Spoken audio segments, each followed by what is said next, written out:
Joe Biden stops in Michigan to have a campaign style rally, or so called, but of course he has to go in and get his ice cream. On the other end of it, Donald Trump holds a Sarasota rally with people lined up around the block to get there.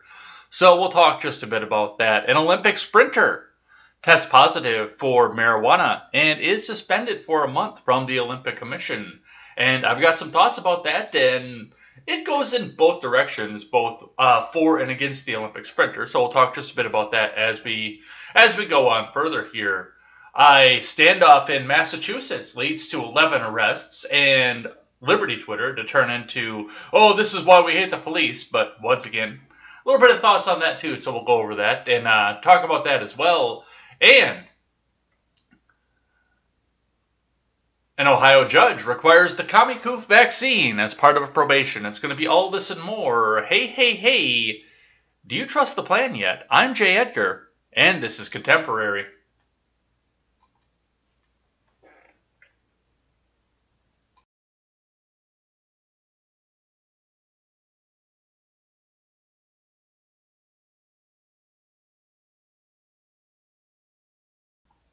Well, what a wild ride this has been. It's been a long time since I've got up on any weekday morning, but especially a Monday morning with absolutely no prep done whatsoever.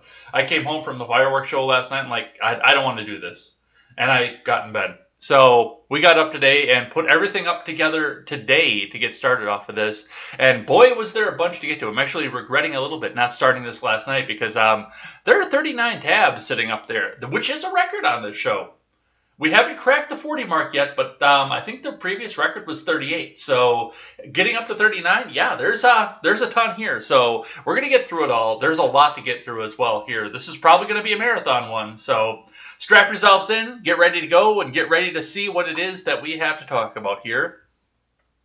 But before we get started, head on over and check out some of my great friends over on the internet here. I'm not going to say the specific company or the specific name of the upcoming website here, but there's something coming up here in the works here. But while we're in the transition phase, please don't let that stop you from going out and checking out my friends.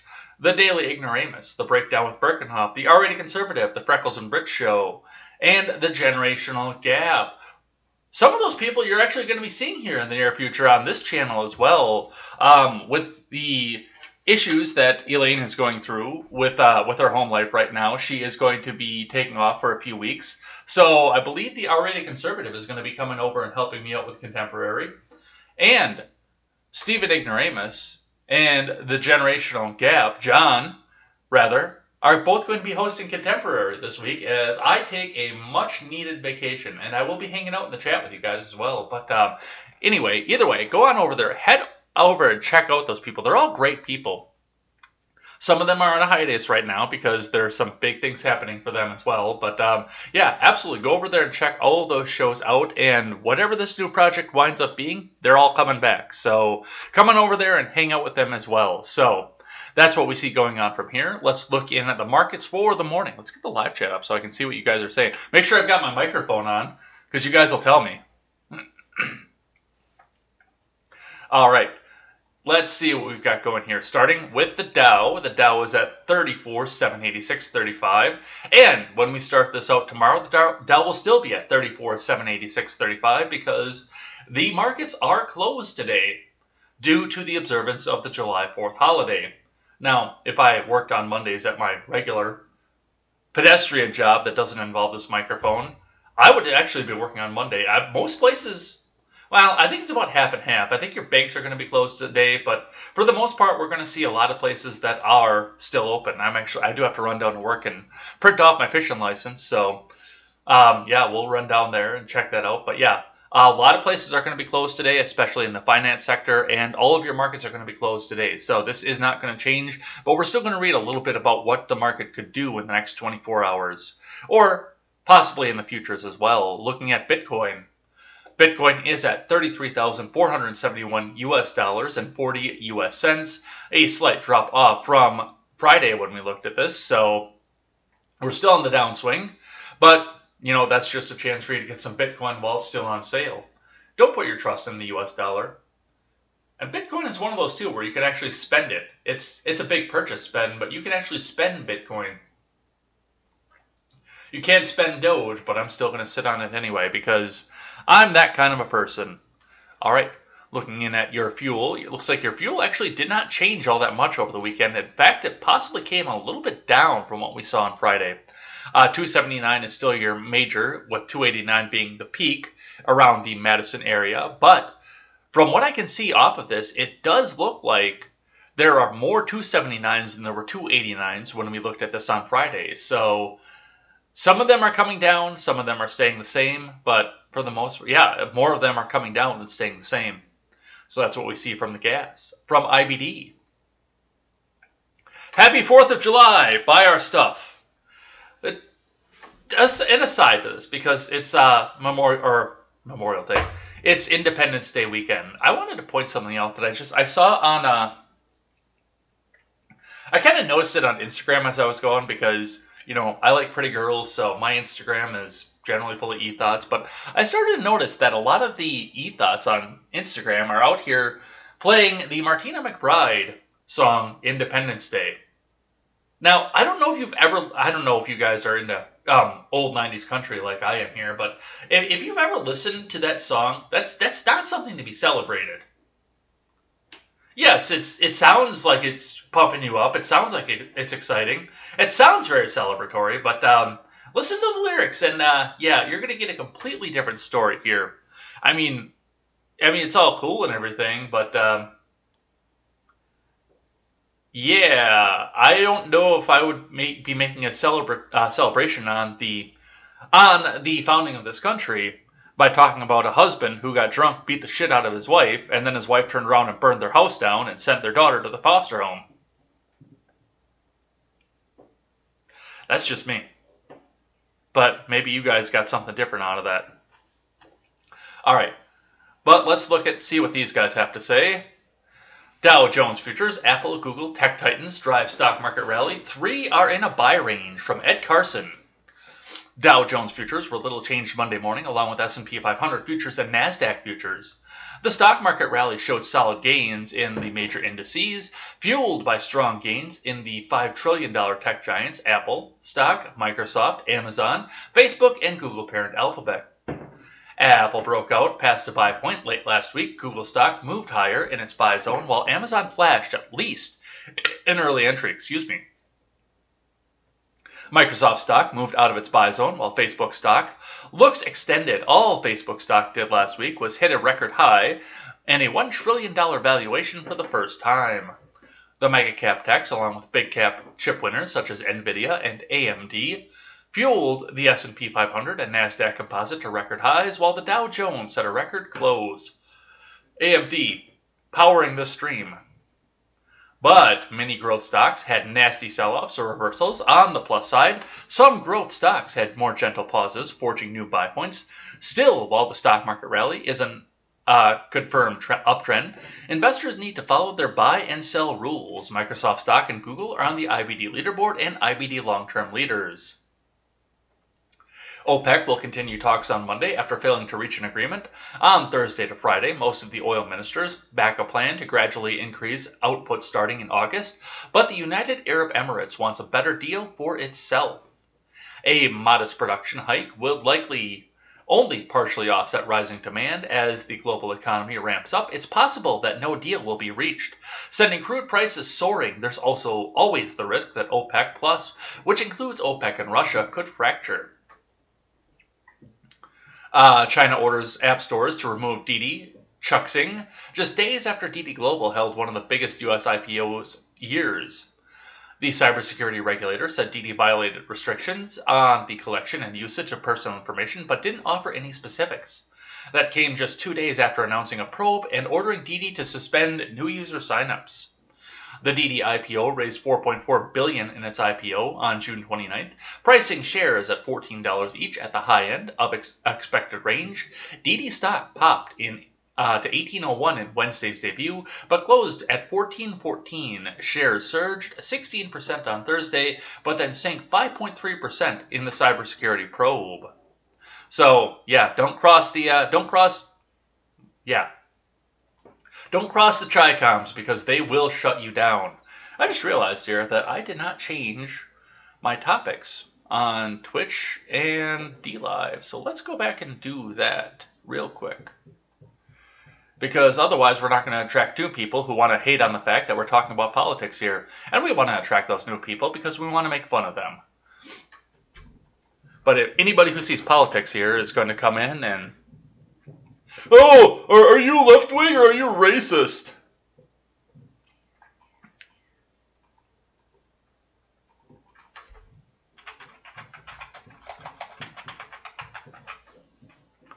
A little bit on air production for you guys. I love the fact that with the paid version of Restream, I could actually change these titles up on the fly too, like while we're going. All right, on the futures, Dow futures rose 0.1% versus fair value. S&P 500 futures edged lower, and NASDAQ 100 futures dipped 0.1%. U.S. stock exchanges are closed on Monday in observance of the 4th of July holiday, but Dow Jones futures are trading normally on Monday along with stock markets around the world. And remember, overnight action in Dow futures and elsewhere doesn't necessarily translate into actual trading in the next regular stock market session. So that's what IBD has to say. I'm sure there's going to be a lot more on the futures come tomorrow at this time. Let's read one here from Yahoo Finance. Stock market news live updates. Dow, S&P 500, NASDAQ set fresh record highs after June payrolls. Beat estimates. Yeah, that was another one too, is that, well, they didn't quite beat all estimates because some people, 1 million jobs. But yeah, we brought a lot of low-paying jobs back into the market sector, which... it's a start, and people are going back to work and getting off the unemployment. I'm not going to complain about 800,000 jobs, no matter who did it. I'm not going to find a way to make this a bad thing. More people are going back to work. It gives them a stepping stone. It gives them a way to come back and fill a gap in their resume to say, oh, I was unemployed for this long, but hey, now I can work myself up and do a better job. So I'm not going to complain about this the way that some people are, because there are some people who are coming, oh, it's just all these stupid low-paying jobs. Well, it's still people going back to work. This is from Emily McCormick. Stocks rose Friday to record levels as investors digested a key print on the U.S. labor market recovery, which pointed to faster pace of payroll gains than expected. The S&P 500 set another record high, kicking off the first session of the third quarter. On a high note, the blue chip index logged a 7th straight day of gains in its longest winning streak since August of 2020. The NASDAQ also hit an all-time high intraday in closing highs, and the Dow gained to set its first record high since May 7th. Shares of Tesla fluctuated before ending slightly higher after the electric car maker's second quarter deliveries hit a new record but still missed analyst estimates based on Bloomberg consensus data. Investors considered the U.S. Labor Department's June jobs report the central economic data point that came out this week. The print showed a stronger than anticipated acceleration in hiring, with non-farms raising by 850,000 for a 6th straight monthly gain. Yeah, no shit, it's been a monthly gain straight for 6 months, because as more and more people are running out of unemployment, or people are getting desperate enough to start paying out the ass for people, and you open up the economy, people are going to start going back to work. No shit, it's going to be a 6th straight monthly gain. Wage pressure remaining. I wouldn't call them necessarily contained, but surprising here on the downside versus consensus estimates. So this is telling us right now that economic growth is continuing to accelerate here. The jobs market is continuing to heal. Emily Rowland, co-chief investment strategist at John Hancock Investment Management, told Yahoo Finance, we're making the progress here in terms of what the Fed has set out to do, which is in order to get unemployment down. They're going to let inflation run a little bit hot here, not too cold, not too hot, but this is just what the market wants.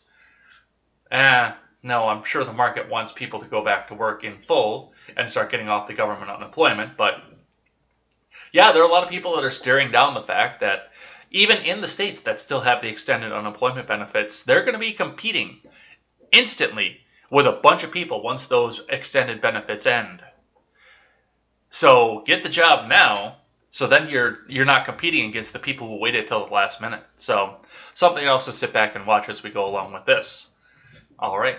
So that's what we see coming out of the finance. Let's look at the big news of the day, starting with Reuters. Celebrating the nation's birth, Biden urges Americans to help end the COVID-19 pandemic. From Trevor Honeycutt. Dude, It's over. Nobody cares anymore.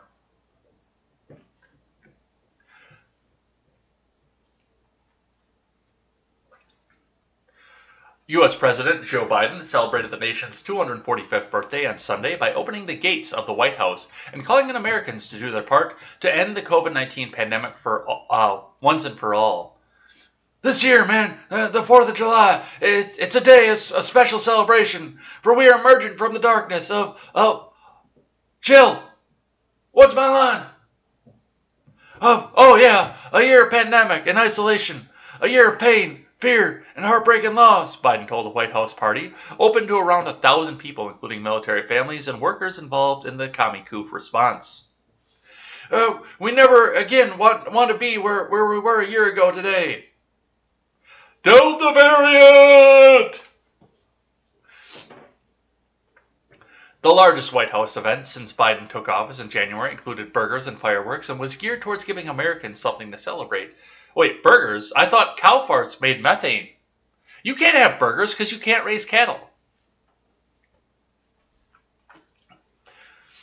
And was geared towards Americans something to celebrate as signs of normalcy have returned following the coronavirus pandemic that killed more than 600,000 Americans, citation needed please, and was artificially manufactured by the media, not necessarily the virus, but the response to it, in order to take out the evil orange man. Still, the country has fallen short of Biden's goal to have 70% of U.S. adults get at least one vaccine shot by Sunday. The figure is around 67%, as some people have resisted getting inoculated. Oh, vaccine hesitancy! It's evil, and it might be racist. Raising concerns among health officials as the more aggressive Delta variant threatens to generate another surge. Biden mourned the people who died, praised Americans who aided in the country's emergency response, and said vaccines were the best defense against new variants of the virus. It's the most patriotic thing you can do, man, he said of getting vaccinated. Yes, doing exactly what a large government, hundreds or thousands of miles away from you, tells you to do, without question. That's the most patriotic thing you can do. After the document that I read yesterday, while we sat here. After reading the Declaration of Independence, yes, the most patriotic thing you can do in this country is to do exactly what the government tells you. The pandemic forced cancellation nearly all celebrations last year and led to a toned down... No, it didn't. It led to a cancellation of all state-sanctioned celebrations. If you think that people in rural Wisconsin said, oh, no, we're not going to have a celebration for the 4th of July, I got news for you. And led to a toned-down January inauguration for the Democratic president, who had to do without a traditional black dog galas in a bipartisan comity as Republican former President Donald Trump disputed his election loss. Fortress-like security around Washington following the January 6th Selfie Fest was eased as crowds marked the Declaration of Independence for Britain in 1776. Eased, but not gone away. So, yeah. That's what they did here. Then they went off and had burgers, too. So, that's really going to please the climate change crowd. But, yeah. Yeah, he opened it back up. Come on, man. I'm the greatest president, the most popular president ever. And I had a good month of jobs growth. Well, you're going to have a really good month of jobs growth once that extra unemployment ends. You're going to have a really, really, really good month of jobs growth. But once we start throwing those regulations on, we're going to start to see a lot of that sink back down. And also keep in mind, by the way, that the unemployment ticked back up to 5.9% too. So, we had all these great jobs, but the unemployment ticked up as well. All right. From the New York Post. Biden struggles to answer Russia question at pie shop, sparking concern. So, yeah, on Sunday he was at the White House. On Saturday he was in Michigan. This is from Emily Jacobs. President Biden struggled to answer a reporter's question over the weekend on a topic he had just been briefed on, needing to reach for notes after being distracted by a cashier while checking out at a Michigan pie shop. The exchange reinvigorated concerns about Biden's mental acuity.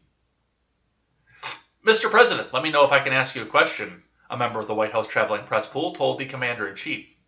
A smirking Biden, who was in the midst of paying for cherry pie at the register inside the King Orchards farm store in Central Lake, Michigan, Saturday, told reporters, "Sure, man." With the most recent hack by the Russians, citation needed please, you say that this means, the reporter said before being cut off about the mammoth cyber attack that hit over 200 U.S. companies on Friday. I don't even have that in the stack because that one completely missed my eyesight. So, well, I'm not going to be here tomorrow, but I will have to talk to Jessica and see if she will cover that tomorrow. Because I completely missed that. I'm sorry, you guys. I'm a bad host. "We're not sure it's the Russians, man," Biden said. "I got a brief when I was on the plane, and that's why I was late getting off the plane, man. Come on." Video of the exchange taken by a different pool reporter then becomes glitchy, though the president appeared to stop speaking entirely to insert his credit card into the chip reader. Before he started answering the reporter again, he was asked by the cashier if he needed his receipt before the audio momentarily went out and the video froze. That's a Russian hack. They don't want you to talk about what's happening in Russia. I'll be in better shape to talk to you about it," Biden said seconds later when the video returned, just before cutting himself off to pull the notes from his jacket breast pocket about the topic he had just been briefed on. "I'll tell you what they sent me, okay?" he said, then reaching for the sheet of paper. "The idea," he began after needing a few moments to collect his thoughts. Yeah, this guy's in control of everything. "First of all, man, come on, we're not sure who it was for certain. The number one, and what I did, I directed the full resources of the government." Yep, those are scary words. "To assist in the response if we determine what else you need," Biden said, redirecting his attention to the cashier. "Oh, nothing. You're all set," she responded. Hard journalism. Yeah, this guy's in control of his mental faculties. Let's read here from Yahoo. Biden goes in for cherries on campaign-style Michigan trip. From Josh Boeck. President Biden stayed mum on policy during a Saturday trip to Michigan, instead focusing on cherries and cherry pie and cherry ice cream and voters who were mask-free as commie coup restrictions had eased. It had all the hallmarks of a campaign stop that he couldn't make last year. Democratic Governor Gretchen Whitlis. Wait, isn't she? Nobody's ever determined. Wasn't that the girl from Mean Girls? Greeted Biden when he arrived midday in Traverse City, which is hosting the National Cherry Festival, an event that attracted Presidents Herbert Hoover and Gerald Ford in the past. They skipped the festival, however, in favor of a cherry farm in nearby Antrim County, where Biden pitched his immigration plans when chatting with two couples from Guatemala who were picking fruit. Oh my God. Oh my God, that can't be good optics. He then greeted a long line of enthusiastic supporters stretched out behind a rope. His trip was billed as part of a broader campaign by the admin to drum up public support for his bipartisan infrastructure package and other policies geared towards families and education. But the president was out for direct contact with voters and refrained from delivering remarks about his policy proposals. Whitmer told reporters that she spoke to Biden about infrastructure, although not about any projects for Michigan specifically. "I'm to fix the damn roads, Governor, so I talk infrastructure with everybody, including the president," she said. In recent flooding, she said the state saw underinvestment, infrastructure collide with climate change, and the freeways were underwater. So this is an important moment, and that's why infrastructure package was so important. And that's also why I got the president Rocky Road fudge from Mackinac Island for his trip here. Heavy journalism. So, yeah. They went out for the Cherry Festival. And, of course, he also had to go and grab his ice cream. President Biden ended his trip with a trip to the local ice cream spot. He ordered vanilla ice cream with chocolate chips and a waffle cone and made sure to get 2 scoops. I will be back in just a moment here, but while we're doing that, let's listen to what the House Plant Chief had to say. Come on, Senators. Welcome to Moomers. How are you? We're well. How are you? Okay. Do you know what you like? Oh my gosh, I don't. Do you know what you want? I just. We're in the cherry capital of the world. I know Cherries that, but have I'm the a leaves. chocolate chip guy. Ooh, chocolate chip. I want a Chocolate double chip. dip waffle cone with vanilla chocolate chip. Vanilla got chocolate it. chip. We can do that. I got 2 scoops. You got 2 scoops and a waffle cone with the plain chocolate chip. Okay. 14.58 out of 20. Are you buying this? I am. Last of the big spenders. Oh in my the gosh, East. thank you, Mr. President. Thank you. Gotta go. I did the Cherry cherry. Jubilee. You got Cherry Jubilee coming. Said you can't come to Traverse City without coming here. Come on, senators. Welcome to Moomers. How are you? We're well. How are you? Okay. Do you know what you like? Oh my gosh, I don't. Do you know what you want? I just. We're in the cherry capital of the world. I know Cherry that, but I'm a Jubilee. chocolate chip guy. Ooh, chocolate chip. I want a double dip waffle cone with vanilla chocolate chip. Vanilla chocolate chip, we can do that. I got 2 scoops. You got 2 scoops and a waffle cone with the plain chocolate chip. Okay. 14.58 out of 20. Are you buying this? I am. Last of the big spenders. Oh in my the gosh, East. thank you, Mr. President. Thank you. Gotta go. I did the Cherry cherry. Jubilee. You got Did he really start this entire exchange with, "Come on, man"? I mean, is that a meme? I like some of the comments. I mean, even Molly Hemingway, by the way. It's very subtle, but if you have a trained eye, a thorough understanding of the literature, and an academic background in media ecology, you could detect a slight difference in the way that the media covered the previous president and this one. And yeah, I mean, and I pointed that out the last time when he was here in Wisconsin, too. It was a crime of the century when a president got 2 scoops. Last administration. That was an impeachable offense. And now here we have this fucking idiot. I'm making sure to get 2 scoops, man. Come on. All right, but that's what we see from that. Let's talk a bit about Claire McCaskill for a second. Claire McCaskill says family's new July 4th tradition will be watching the Capitol riot video. Yes, you heard that right. Claire McCaskill has said that their new 4th of July tradition is not going to be fireworks, it's not going to be a barbecue, it's not going to be a reading of the Declaration of Independence.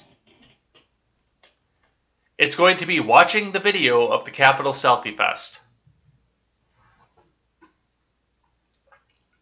From Alexandra Hutzler. Claire McCaskill and her family are starting a new 4th of July ritual, watching a video of the U.S. Capitol, I'm not saying that word, on January 6th. We're going to start a new family tradition in my family on the 4th of July and every 4th of July going forward. We're going to watch that video the New York Times put together of January 6th, McCaskill said Friday during an appearance on MSDNC's Morning Joe. McCaskill served as a 2-term senator from Missouri before being defeated by Josh Hawley in 2018. A year later, she became a political analyst on NBC and MSDNC. Earlier this week, The Times released a 40-minute video titled Day of Rage, detailing the violent events in Washington, D.C. The video includes clips of many of the rioters posted themselves to social media in the afternoon of January 6th, as well as body cam footage and radio communications from law enforcement. The video is a result of a 6-month investigation by The Times, which said it gained critical insights into the character and motivation of rioters by experiencing the events of the day, often through their own words and video recordings. Our reconstruction shows the Capitol riot for what it was, a violent assault, encouraged by the president on the seat of democracy that he vowed to protect.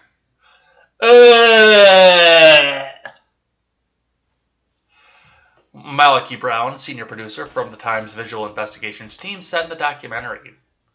The Times, a former newspaper, learned that the rioters were able to breach and enter the U.S. Capitol at 8 different locations as they were let in by the Capitol Police.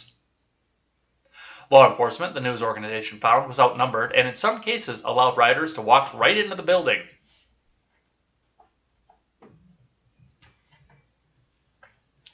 The news organization found that the law enforcement was able to take back control of several areas of the Capitol in less than 1 hour after they received backup from the Metropolitan Police, Virginia State Police, and other agencies. And the people who they were trying to address grievances with were back on the floor at work in an hour. In an hour.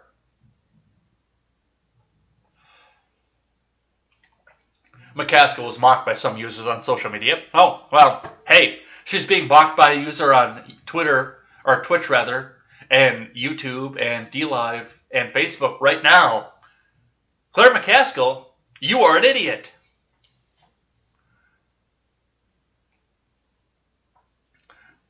For saying her family's new 4th of July tradition will be watching the documentary.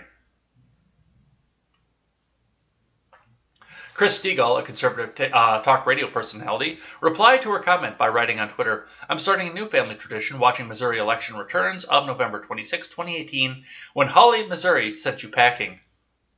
Burn. Oh, burn."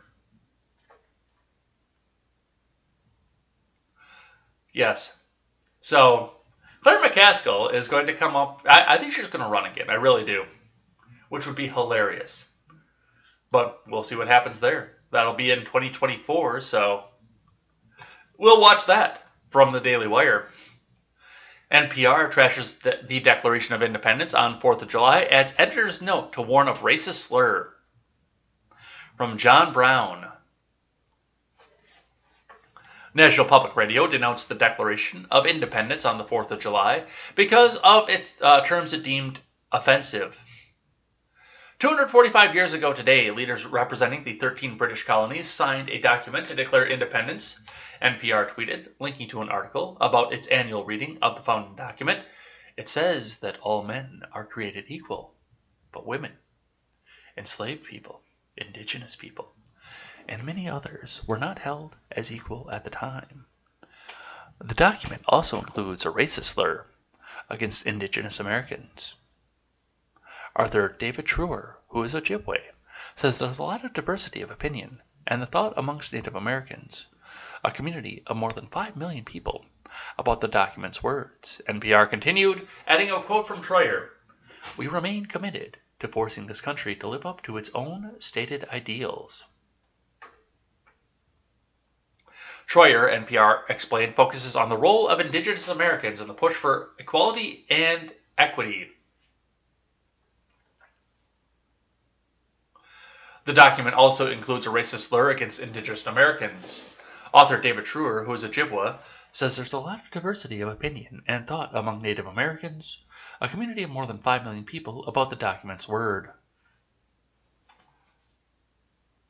It says Indians. That's the word they're up in arms about. In this thread of the Declaration of Independence, you can see a document with flaws and deeply ingrained hypocrisies. It also laid the foundation for this country's collective aspirations, the hopes for what America could be. NPR went on. It says Indians.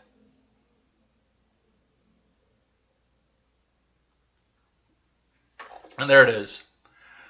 He has constrained our fellow citizens to taken captive on the high seas to bear arms against the country, to become the executioners of their friends and brethren, or to fall themselves by their hands. He has excited domestic insurrections amongst us.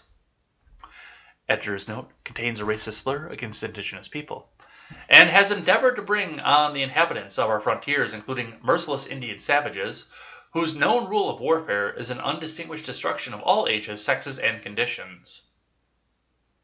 So, yeah. There is that. And I read that yesterday too, and I've never thought about that before because I've read the Declaration of Independence front to back numerous times throughout my life. But yeah, just reading that out loud yesterday on live stream, I realized the fact that, yeah, that actually probably is going to be taken and somebody's going to run with it. And here's NPR. So that's what we see. From the New York Post, squad members blast July 4th celebration. Black people still aren't free, from Samuel Chamberlain.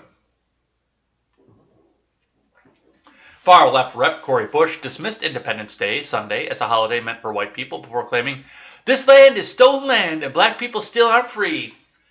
When they say that the 4th of July is about American freedom, remember this, the freedom that they're referring to is for white people," tweeted Bush, a member of the progressive squad of lawmakers that includes the Honorable and Venerable Alexandria Ocasio-Cortez D. Twitch. Bush, a Black Lives Matter activist who unseated longtime Rep. William Lacey Clay in a primary to represent her heavily Democratic district last year, previously used last month's signing of legislation making Juneteenth a federal holiday to push for reparations for slavery and defunding law enforcement. It's Juneteenth and reparations. It's Juneteenth and end police violence and the war on drugs. Well, okay, let's get rid of the war on drugs then. I'm with you on that one. It's Juneteenth and end housing and education apartheid. It's Juneteenth and teach about the truth about white supremacy in our country, she tweeted on June 17th. Black liberation in its totality must be prioritized. Bush's July 4th tweet drew immediately backlash from social media users on the right and on the left.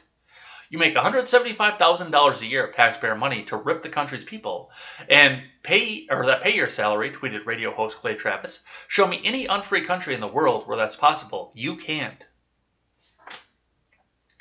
I'm a 40-year-old American descendant of slaves, tweeted author and cultural critic Thomas Chatterton Williams. The year is 2021. I have been free my entire life. America's so awesome, even people who aren't free can get elected to the United States Congress, chimed Georgia radio host Eric Erickson. America, fuck yeah. Also on Sunday, Maxine Waters posted a rambling tweet diminishing the holiday. July 4th, and so the Declaration of Independence says all men are created equal. Equal to what? To men. Only white men. Isn't something they wrote this in 1776 when African Americans were enslaved? They weren't thinking about us then, but they're thinking about us now. And I'm telling you, get out and you get out in front of all these founding fathers and you create a crowd and you tell them they're not welcome here.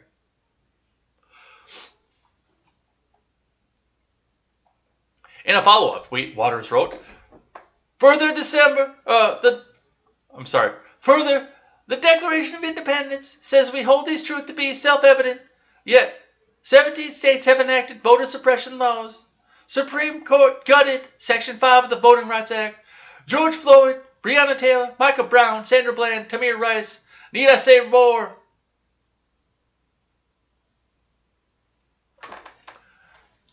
Former MSNBC host Tour echoed Bush's statement, tweeting, Fuck Independence Day. Not only were we not free, the whole reason the colonies wanted independence was because Britain was moving towards abolishing slavery. Because you can make any narrative that you want if you change history. Why would black people celebrate a day so wrapped up in our enslavement? Tour included a link to the opinion piece he penned for the website The Griot headline, Fuck 4th of July. The only Independence Day I recognize is Juneteenth. That's what they tried to do when they make it a federal holiday, right there. That was what they were trying to do. Make the division so that black people have one Independence Day and white people have a different one. It was never about unity. It was never about talking about the ending of slavery. It was one Independence Day for us and one Independence Day for you. That's why they made it Juneteenth, Independence Day from slavery.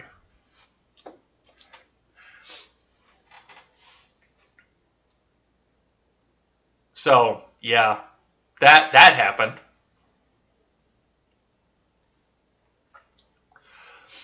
From Newsweek, Marjorie Taylor Greene accuses Cori Bush of racism over July 4th tweet. This ought to be good. From James Crump. Georgia plant. Marjorie Taylor Greene blasted Missouri Congresswoman Cori Bush as racist on Sunday evening after the latter tweeted that black people still aren't free amid July 4th celebrations. On Sunday afternoon, as Independence Day was being celebrated across the U.S., Bush criticized the event on Twitter. When they say that the 4th of July is about American freedom, remember this. Yeah, we read all that already. In a follow-up tweet, Bush, a prominent supporter of BLM, wrote, We know what our own freedom looks like, and the slavery permitted under the 13th Amendment.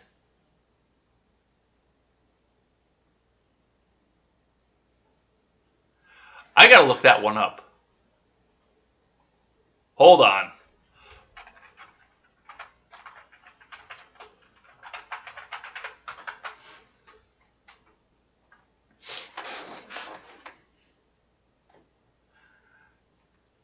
The 13th Amendment.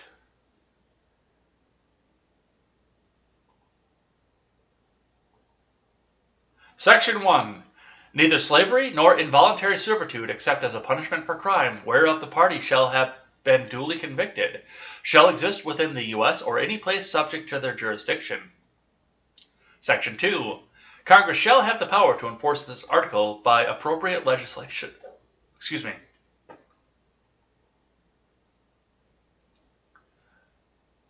What slavery is permitted?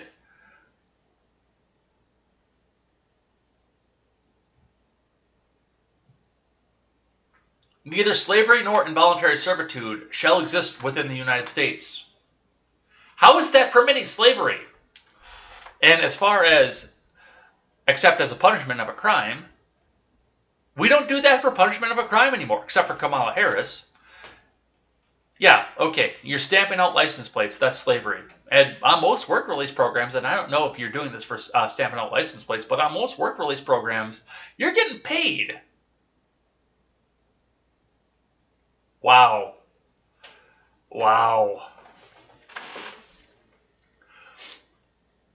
All right. Green, a high-profile Republican who has publicly supported former President Trump, responded to Bush's original tweet about July 4th, says a black woman who's one of only 435 people in all of America currently elected to serve in Congress. You can't stop with the racism now, Corey, and put your race card back in your pocket. July 4th is freedom for all from a tyrannical government. Happy Independence Day. Well, no, we did go back to the tyrannical government side of this, but we still celebrate the fact that our founding fathers stood up and tried to make a country that was free for everybody. And the bureaucrats and the politicians ended that for them within 245 years.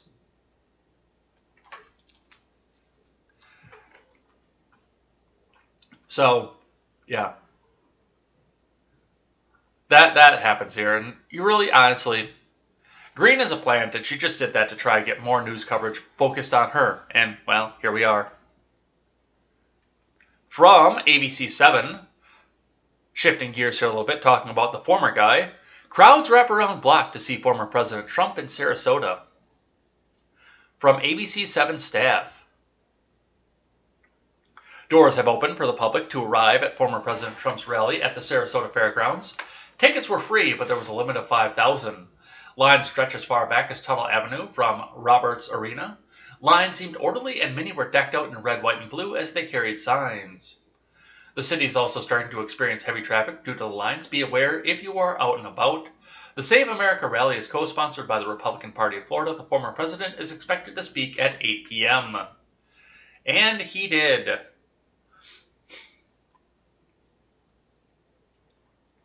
So, from Fox KTVU2, out of, it doesn't say, former President Donald J. Trump uses Sarasota, Florida rally to continue falsely claiming he won the 2020 election. Former President Donald J. Trump in a rally in Sarasota, Florida, on July 3rd during the 90-minute speech, Trump said the word election a total of 41 times, most often accompanied by the words stolen, rigged, or corrupt, according to the transcription data provided by Trent. So apparently this is a video of the entire thing, which it's been going for an hour.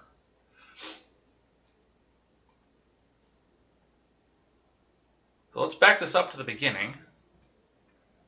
Yeah, no, we're not going to watch this whole video, but yeah. Apparently, yeah, throughout the entire speech, he was just talking about the fact that it was rigged. Okay, rigged, I'm telling you. I know the most about rigged elections. As he has been doing since, well, the day after the election.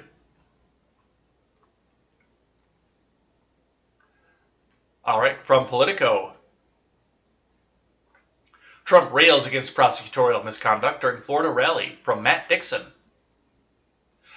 Donald Trump took his revenge tour to his new home state of Florida Saturday night, but had a fresh target, the indictments against the Trump Organization.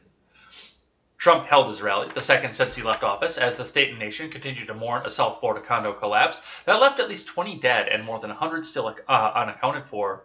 It also comes 2 days after prosecutors unsealed indictment alleging the Trump Organization and its chief financial officer did not report paying taxes on $1.7 million on fringe benefits and other perks.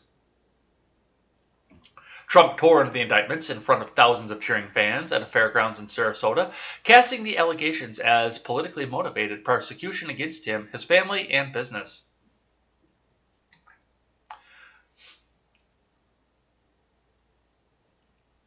You didn't pay taxes on a car or company apartment or education for your grandchildren, Trump said of the allegations, facing the Trump Organization and its longtime CFO, Alan Weisselberg. They indict people for that, but murder and selling massive amount of the worst drugs in the world that kill people left and right, and that's all right.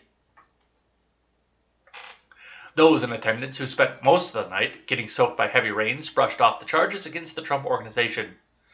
It's all fake news. You know that.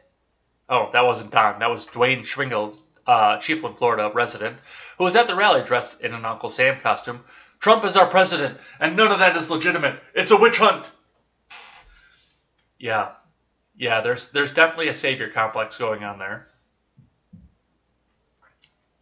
For days, the nation has been focused on a rescue effort at the building disaster in Surfside, Florida, which was acknowledged by a brief moment of silence hours before Trump took the stage, and we will be talking about that later. But yeah, I'm sure that he spent some time in that speech talking about, okay, it was rigged, it was the worst, and they're going after my company, my great company that I spent so much time building, okay. And Alan Weisselberg, he's a great guy, he's a terrific guy, he's a fantastic guy.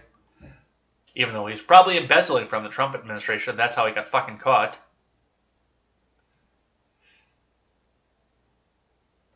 But yeah, there's that. All right, shifting gears again. Let's talk about Hobby Lobby.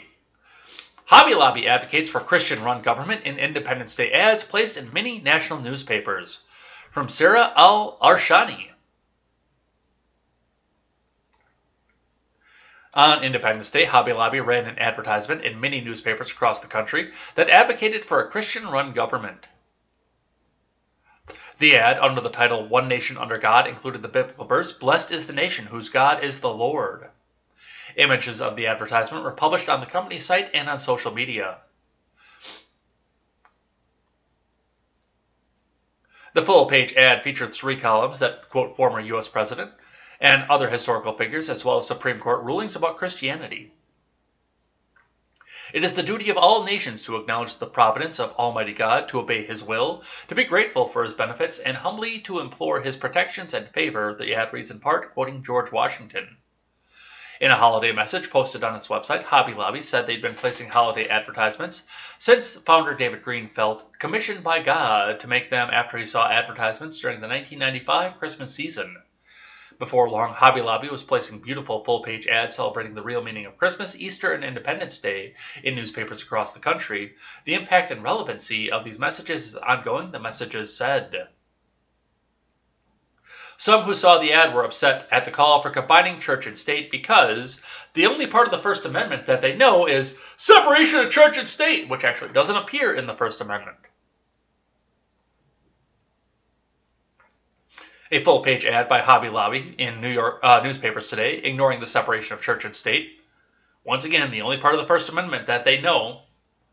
I never will set foot at a Hobby Lobby, which believes America should be a theocracy, commentator Terry Blount wrote on Twitter. Okay. Terry, you were never going to set foot in a Hobby Lobby anyway, you dumb fuck. I love these virtue signalers who have spent years already railing on Hobby Lobby. Oh, they support traditional marriage. Oh my God. Oh, they want to be closed on Sunday. Oh my God, it's a Christian organization. I'll never set foot in a Hobby Lobby. Now we're saying, I'll never set foot in a Hobby Lobby again. You've never done it in the first place. And a Hobby Lobby, I mean, down here anyway, it's kind of a cheap chintzy store. I don't know how they are across the country, but I know down here it's a little bit chintzy. It looks a little bit fly by night. The building is old, and really, honestly, the shelves look like they're from 1991, repurposed from a Target. But regardless, they've got good ideals, and I have no problem spending money in a Hobby Lobby. I quite enjoy it, actually.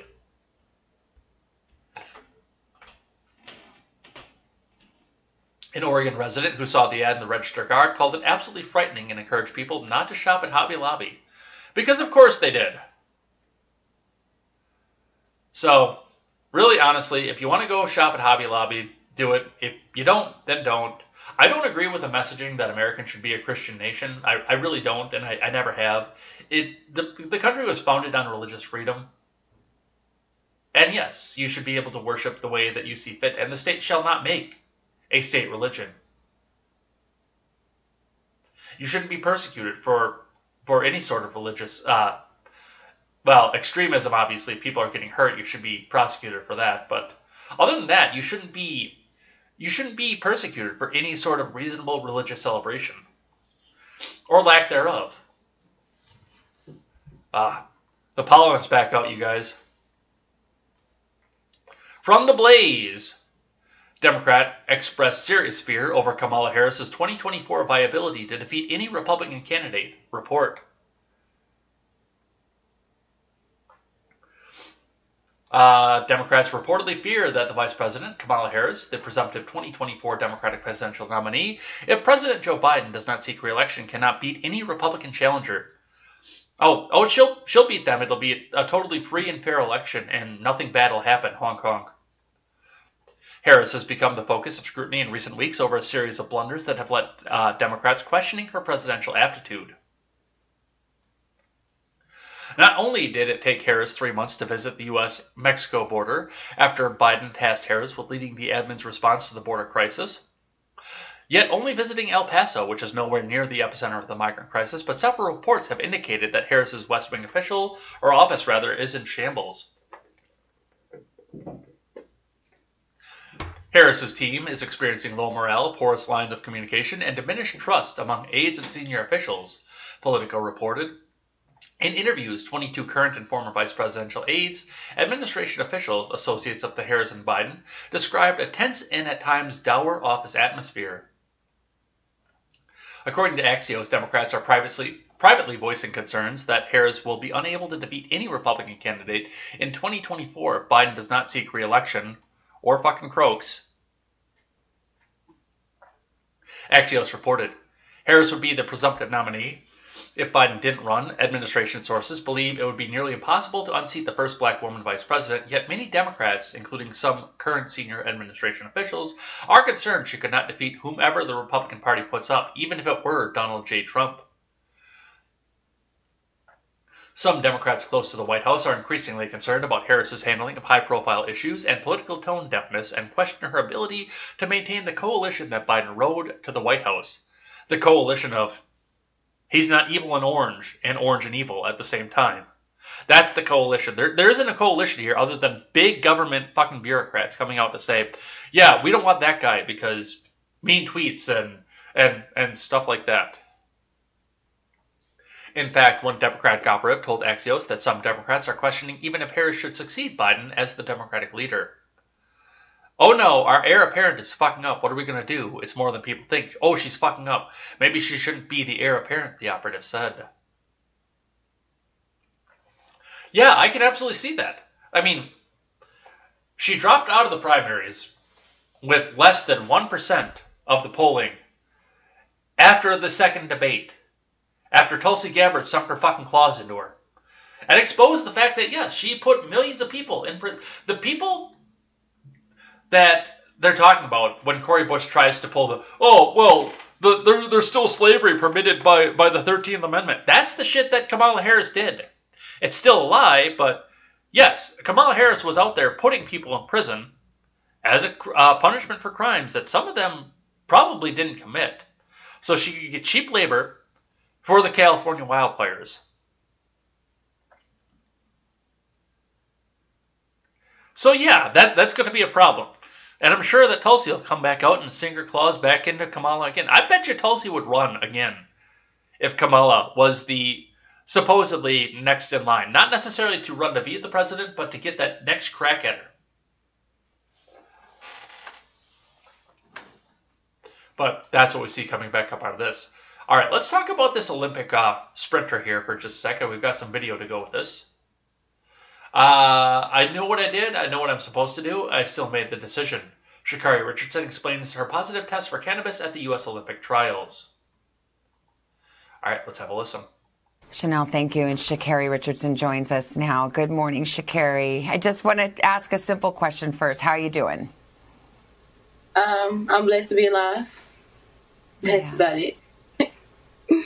This is not easy. This is a hard moment that you're in right now. And I thank you for being on. And I know you wanted to tell your story. So tell me, what happened? What led up to this positive test? Just honestly, I want to take responsibility for my actions. I know what I did. I know what I'm supposed to do. No, I'm allowed not to do, and I still made that decision.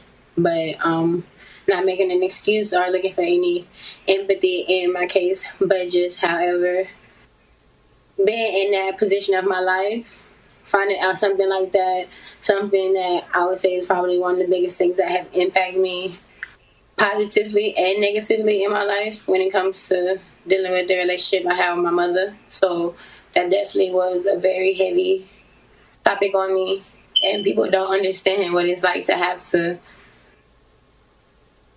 or people do. We all have our different struggles. We all have our different things we deal with. But to put on a face, to have to go in front of the world and put on a face and hide my pain, like, who are you, or who am I to tell you how to cope when you're dealing with a pain or you're dealing with a struggle that you've never experienced before, or that you've never thought you would have to deal with. Like, who am I to tell you how to cope? Who am I to tell you that you're wrong for hurting? So I think just honestly, just leading up to that, dealing with my mental health, dealing with my mental as is, with leading up to the games, every time stepping on the track, definitely expected to be a record-breaking time or something like that. So just with that, pressure in itself was also just another thing. With this actually been my first full professional career, my first full professional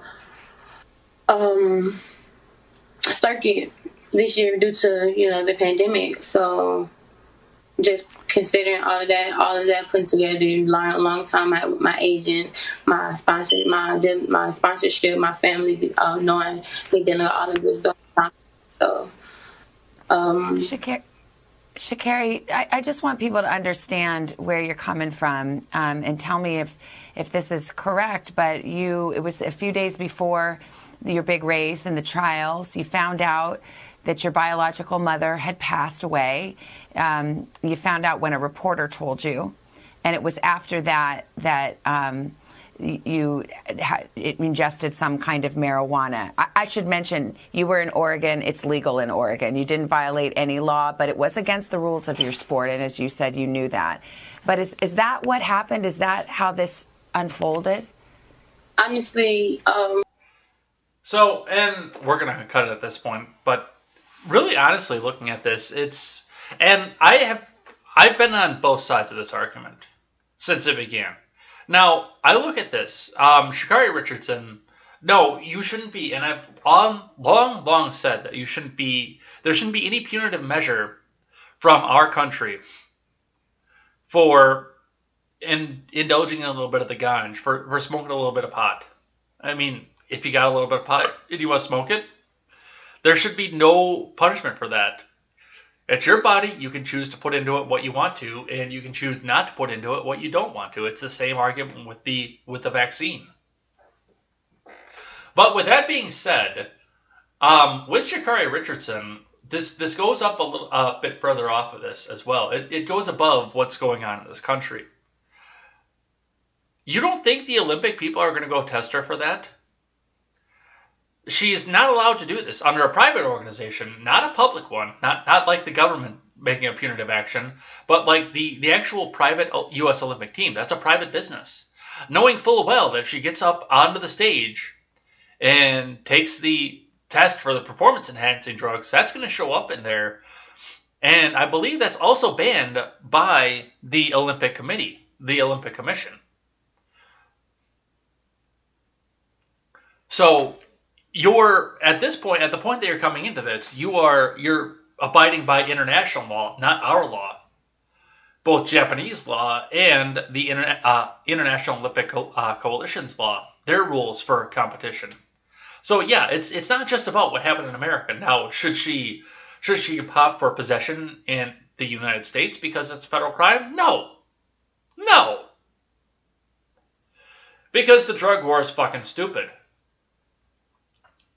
But you are being a guest in a foreign country, in a competition that is governed by an international board, you are invited. You're not entitled to it. You are invited, so you will play by their rules. And that's the way that goes. And if you don't want to play by their rules, nothing is forcing you to go and be on that team.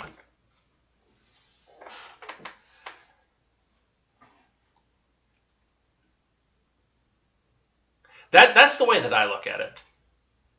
Yeah, if it was just something like she was kicked off a U.S. basketball team, well, I guess that would be between her and the basketball team. But, I mean, if it was a punitive action in the United States, a federal punitive action, like jail time, like a fine or something like that, that I would have a problem with. But you've been invited to this competition. Play by their rules. All right, from NBC News, U.S. sprinter Sha'Carri Richardson suspended for 1 month after failing drug test. From Alicia Fieldstad, U.S. track sensation Sha'Carri Richardson, who punched her ticket to the Tokyo Games after winning the women's 100-meter race last month, has been suspended for a month after testing positive for THC, the chemical in cannabis. Richardson failed a drug test following her Olympic qualifying 100-meter race victory at the U.S. Olympic Track and Field Trials in Eugene, Oregon on June 19th, according to the U.S. Anti-Doping Agency. Richardson's competitive results obtained by the June 19th, 2021, including her Olympic qualifying results at the team trials, have been disqualified. She forfeits any medals, points, prizes, a statement from the U.S. ADA said. She accepted the 1-month period of ineligibility that began on June 28th. The agency said, while the suspension takes Richardson out of the running for her signature event at the Tokyo Games, she may still have a chance to run in the 4x100-meter relay. Interesting. Athletes who test positive for the substance of abuse, which THC was newly classified as in 2021, usually receive a 3-month suspension if they can establish that their use of the substance occurred out of competition and was unrelated to sport performance. Richardson successfully completed a counseling program regarding her use of cannabis, which I don't agree that she needed either, but that's going to be what she decided to do, which under US ADA rules knocks her ineligibility down to 1 month. Okay, so she did it voluntarily. Right now, I'm just putting all my energy into dealing with what I need to deal with to heal myself, Richardson said on NBC's Today Show Friday morning. I want to take responsibility for my actions, she added. I'm not looking for an excuse. I would like to say that my fans and family and my sponsorship. To the haters, too, I apologize, she said. As much as I'm disappointed, I know that when I step back on the track, I don't represent myself. I represent a community that has shown me great support, great love. So, yeah, I mean, she understands, what and why. And, that's cool. I like that. But, yeah. Yeah, we are going up against the rest of the world, and we're playing by their rules. So keep that in mind as we start into this. It's not just about breaking U.S. law. It is about international rules, laws, and the competition. So that's what we see. From Fox, Biden defends Sha'Carri Richardson's suspension as progressives summon the GOP bulk. Rules are the rules. Of course, 1994 crime bill is going to say that the suspension was justified. He would probably say to put her in jail. Come on, man. 3 strikes, man. Come on. Tough on crime, unless it's Hunter. From Bree Stimson. President Biden gave a muted response Saturday to sprinter Sha'Carri Richardson's suspension due to a positive marijuana test that will cut her from the Tokyo Olympics later this month. The rules are the rules, man. Come on, and everyone knows the rules going in, the president told reporters after being asked for his take. They should remain the rules as the different issues, but the rules are the rules. But I was really proud of the way she responded. Richardson, 21, a Dallas native, apologized Friday, explaining she had to use the drugs to cope with the loss of her biological mother, who died soon before the race in which she tested positive. Let's listen. But Sir, do you think the ban is fair? For marijuana? the rules are the rules, and everybody knows. knows that the rules were going in. Whether they should remain that should remain the rule is a different issue. The rules are rules, and I was really proud of the way she responded. And so, okay, thank you. Congresswoman Ocasio-Cortez. Bye. Sir, do you think the ban is Come on, man. The rules are the rules. Unlike Biden, progressive Democrats have balked at the suspension, many linking it to racism. Because of course they did. Because of course it had to be racism. Not the same rules that every other countryman of every other country is subjected to, but because it's racism. From Yahoo News, AOC defends U.S. Olympic sprinter Sha'Carri Richardson, says 30-day ban is racist and colonial.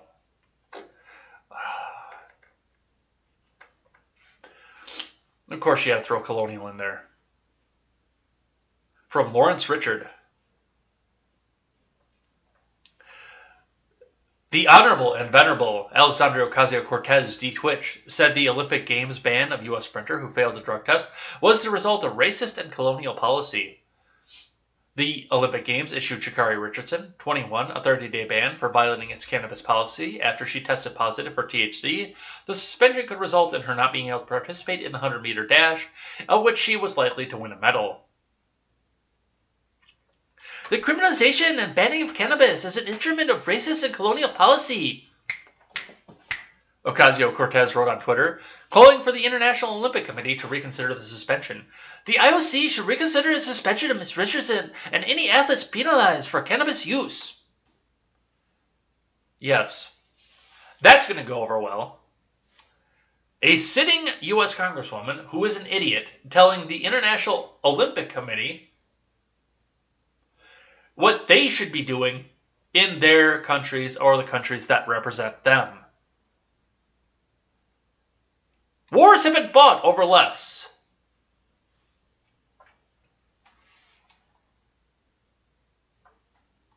Ocasio-Cortez sent a letter from her congressional office to the U.S. and World Anti-Doping Agency, whose guidance the Olympic Games follows. The punishment, which is not supported by any scientific evidence, may prevent Ms. Richardson from competing in the 2020 Tokyo Olympics, Poppy, just after she inspired the country with her performance in the Olympic trials last month, she wrote with the Subcommittee on Civil Rights and Civil Liberties Chairman Jamie Raskin.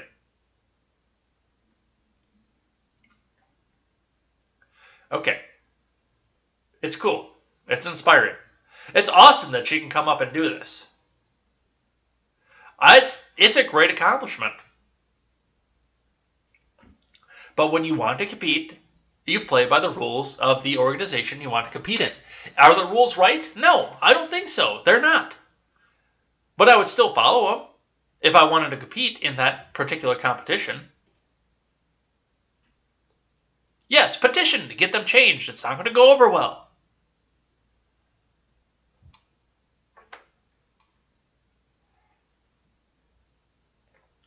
We're also concerned that the continued prohibition of marijuana, while your organizations allow recreational use of alcohol and other drugs, reflects anti-drug laws and policies that have historically targeted black and brown communities, while largely condoning drug use in white communities, the letter read.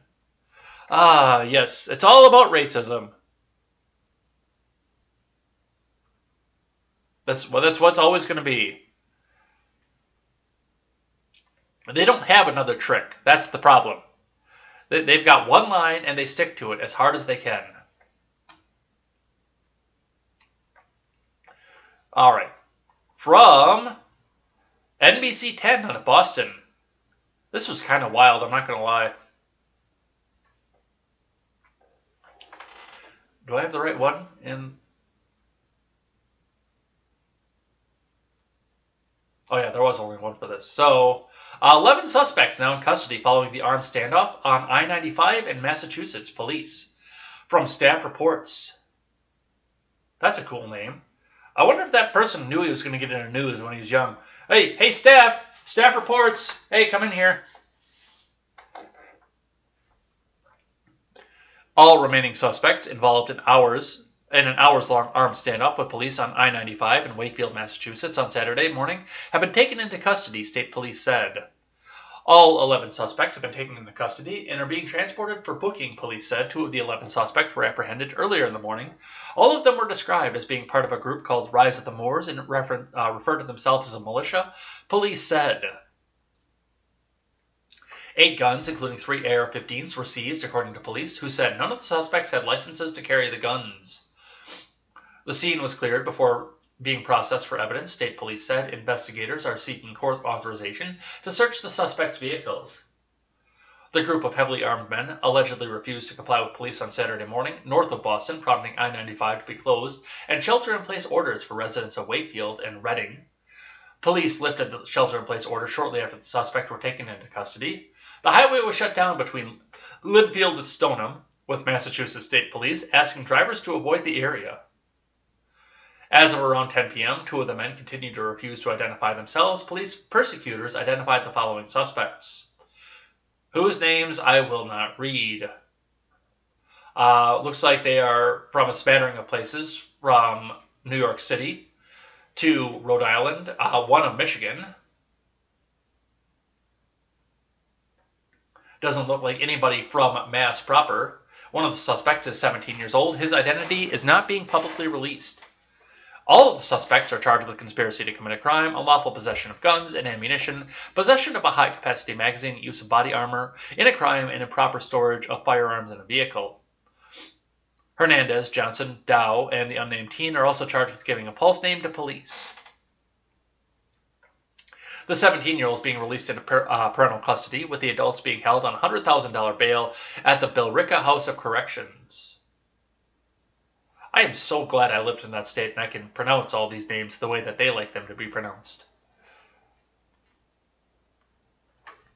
3 of the people being taken into custody were brought to hospitals to be evaluated, state police said. 2 of them have since been released.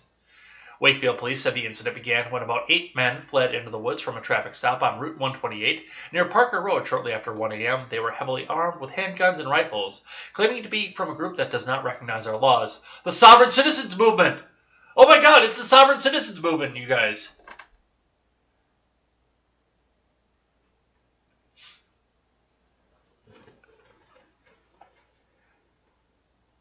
Police from the state and local municipalities, including Reading, Wakefield, and Stoneham, were involved in the response. The scene from a distance, looking northbound on Route 95, 128.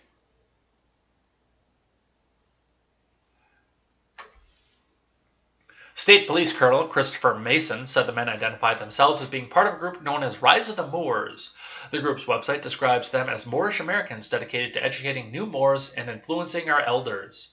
Police said the men said they were traveling from Rhode Island to Maine for training. Their self-professed leader wanted very much known their ideology is not anti-government. Mason said, our investigation will provide more insight into what their motivation, what their ideology is. So, a lot of stuff happening here. A lot of stuff to talk about with this. It just is one article, and I don't have anything else for this. First off, this is probably going to get appeal. And I want to know what the initial stop was for and what it was that that prompted the search and everything else that went with this. I don't know if they just had their guns in the back seat or what happened here, but there were 8 people in a vehicle, improper storage of guns in the vehicle. A lot of stuff to go on with that. And I understand what mass law is. I lived there. I have lived there, and it is an act of God to get a firearm into that state. I've known people who live in New Hampshire that have purchased a firearm in New York, which, I mean, coming from upstate New York, like Schenectady area, to go back to New Hampshire, the literal quickest way is to go down the pike, the Mass Pike, and then take 95 up through New Hampshire. But he couldn't do that because in Massachusetts, and I didn't know this until I got there, it is against the law to take a firearm in from another state. Unless you have the proper transfer materials. Like, you can't even transport. If you're going from Rhode Island to New Hampshire, you can't transport across Massachusetts any firearm that didn't originate in the state of Massachusetts. Or had the proper paperwork to change the registration to the state of Massachusetts. And even then, you have to file that paperwork before you bring it into the state. And I'm guessing they didn't do that. Now, what could happen from this? the people being arrested did the right thing. Otherwise, they probably all would be dead, and we'd be talking about dead mass shooters and dead militiamen. They did the right thing being taken into custody. Because now we open the doors to get this appealed out to the Supreme Court, who will decide whether or not it is legal for a state to have that draconian of a gun law. And I'm kind of interested to see this. Were they doing anything wrong? I don't think so. Were they doing things that were probably crazy? Maybe.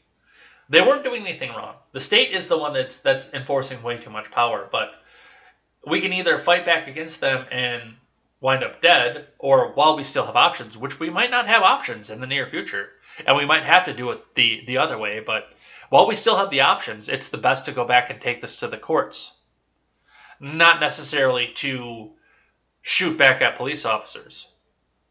And one day, we might get down to the point where we have to do the latter, but for now, let's try to do the former as much as we can. Let the courts decide it. Further police news here. Guy Fox says, look, I'm not pro-cop over here, but what insane alternative universe does one have to be living in to believe the GOP were ever anti-cop, including throughout 2020? From The Hill, the press secretary. Well, let's just listen to what the red-haired bobblehead has to say. And the president ran on, most importantly, did not run on defunding the police. He's always opposed defunding the police. I'll also note, because you've asked this question before, or a few times over the last several days, that when we talk about individuals in Congress and their support for funding or opposition to funding for the police, I think what the American people are most focused on is how people vote, what their record is, which is a public record. And I will note that while the president ran on and won the most votes of any candidate in history in a platform of boosting funding for law enforcement, after Republicans spent decades trying to cut the COPS program, which again is public record. We don't need to undervalue the intelligence of the American people. The president ran on increasing that funding. It's in his budget. In President Trump's budget, he significantly cut that. So that's a change. And the president ran on, most importantly, did not run on defunding the police. He's always opposed defunding the police. I'll also note, because you've asked this question before, or if Well, that was a pretty seamless transition back to the beginning off of that. I mean, looking into what Psaki has to say with this, it's interesting to sit back and watch her try to retcon history to try and say that it's the Republicans who tried to defund the police. Okay, maybe on a federal level, because the police funding bills that they have coming out of the federal level tend to be riders in massive pork-laden spending bills that Republicans are trying not to go with. But as far as defund the police, no, they're not doing that. That's not a thing that's happening. They keep saying that's a thing that's happening, but that is not a thing that's happening. And you can continue to lie about this through your teeth, Jen Psaki, but no. And I know that Joe Biden himself kind of shied away from the defund the police movement. Because, I mean, it'd be hypocritical for him to be wanting to defund the police. He spent his entire career making more and more draconian police laws and more draconian criminal justice laws. But yes, they're still trying to come out and say, oh, Republicans are the ones who are really trying to defund the police. All right, from the New York Post. Dems pushing police farce that GOP's behind defunding. This is an op-ed. This is not a green check verified source. From David Harsanyi. This week, White House Press Secretary Jen Psaki unsheathed one of the most transparently ridiculous political talking points in memory, arguing that Republicans were the ones defunding the police because they failed to support Democrats' $1.9 trillion boondoggle COVID rescue package earlier this year. For starters, voting against the supplementary federal spending package isn't the same as proactively cutting law enforcement funding or redirecting existing money, which is what progressives who support defund the police movement advocate.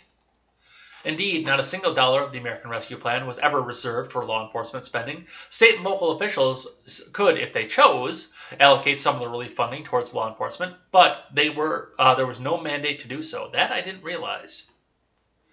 If Congress had written the bill that solely focused on increasing law enforcement manpower, let's call it the Fund the Police Act, very few, if any, Democrats would have voted for it.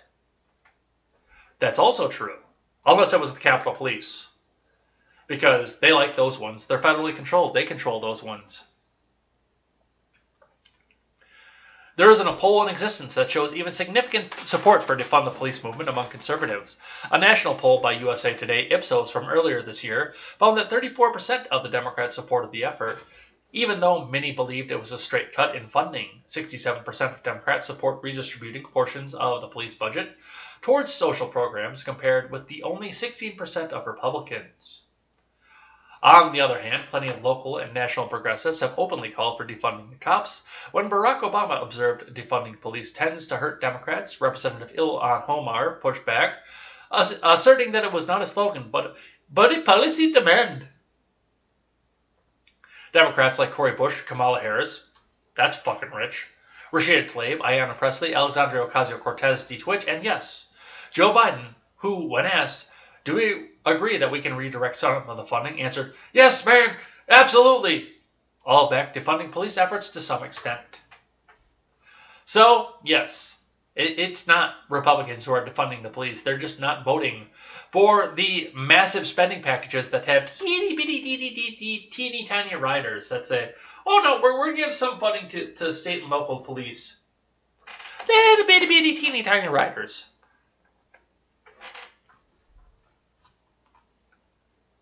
That's your newspeak for the day. DeRoy Murdoch, also an opinion. Dems defund police policies instead of deflecting blame to GOP. Here's what they should do. As violent crime surges from coast to coast, Democrats could do one of the two things about their defund the police initiatives that are propelling this mayhem.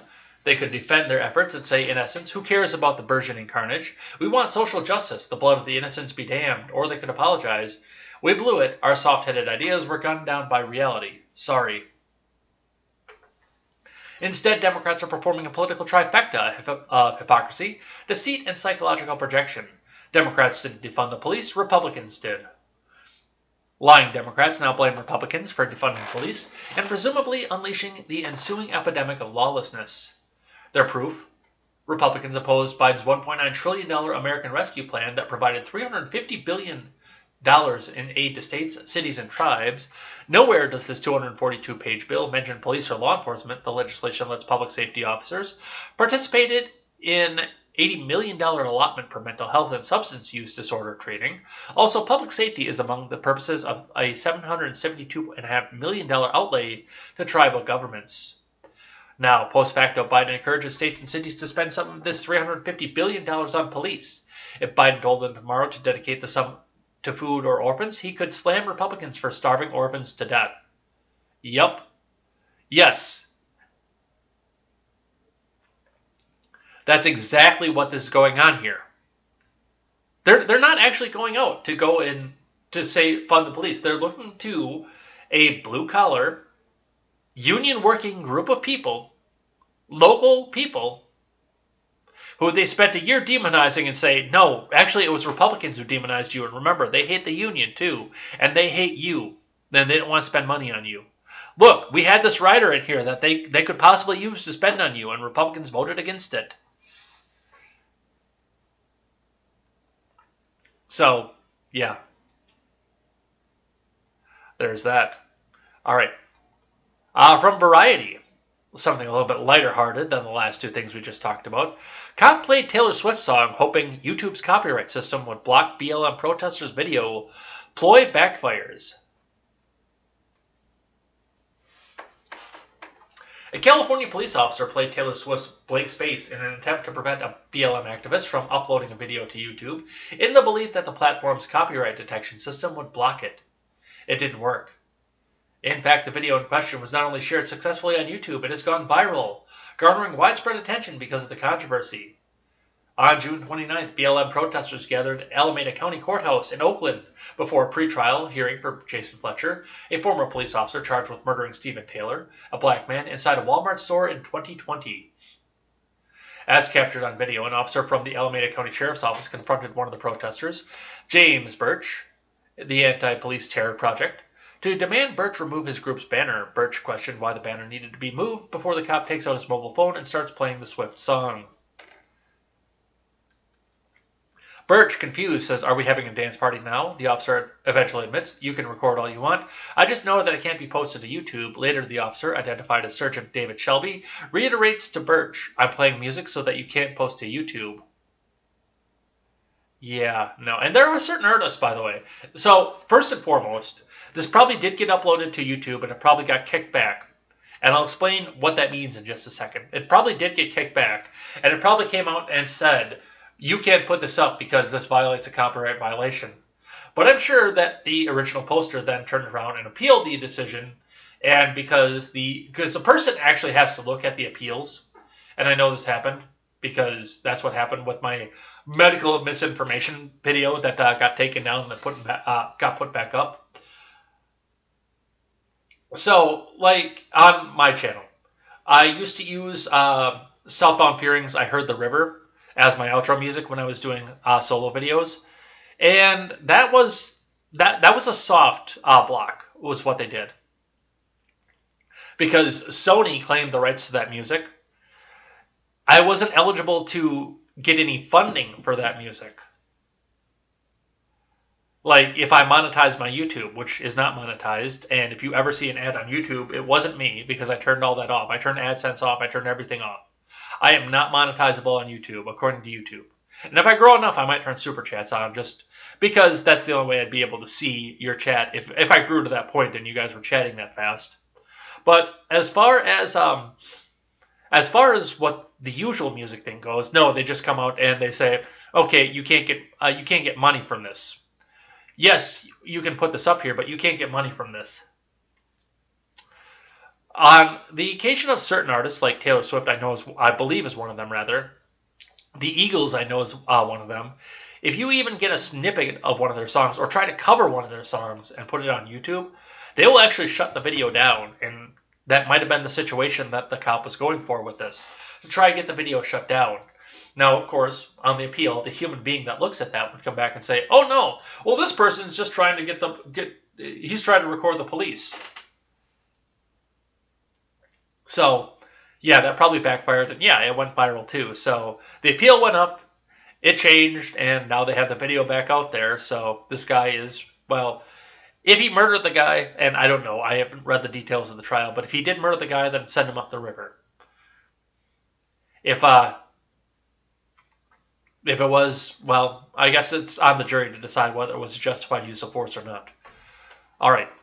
From CNET.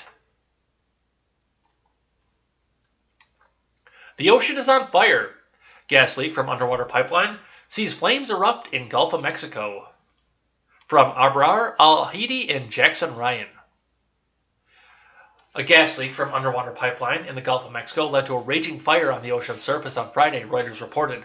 The fire, which burned west of Mexico's Yucatan Peninsula, was extinguished hours later, state oil company Pemex told the publication. Twitter user Manuel Lopez San Martin shared videos of the fire, including a shot of boats working to put out the flames.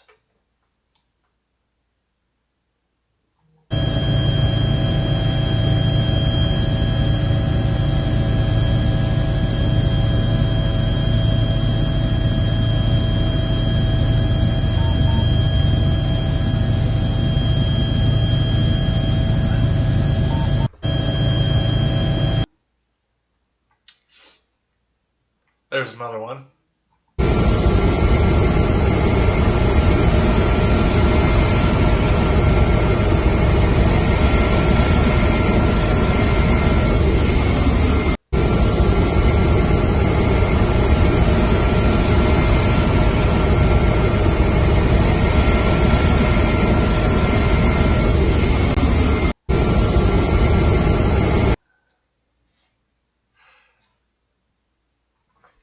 The fire started in an underwater pipeline connecting the platform at Pemex's Kumalub Zap oil development. People familiar with the matter told Reuters. Workers controlled the fire using nitrogen.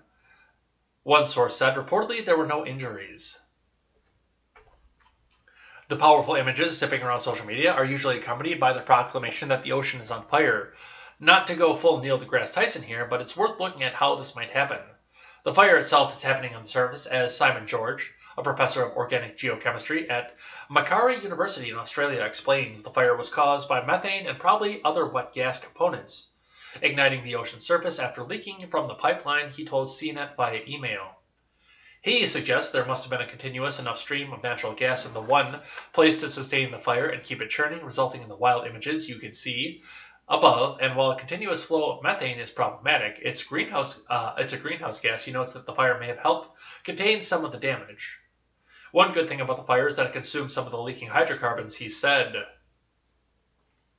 Reuters reports that company workers used nitrogen to control the fire. So yeah, I mean that's the side of it too. If it's methane that's coming up, then yeah, that's extremely flammable. But once the methane starts to burn, it turns into carbon dioxide and water. So,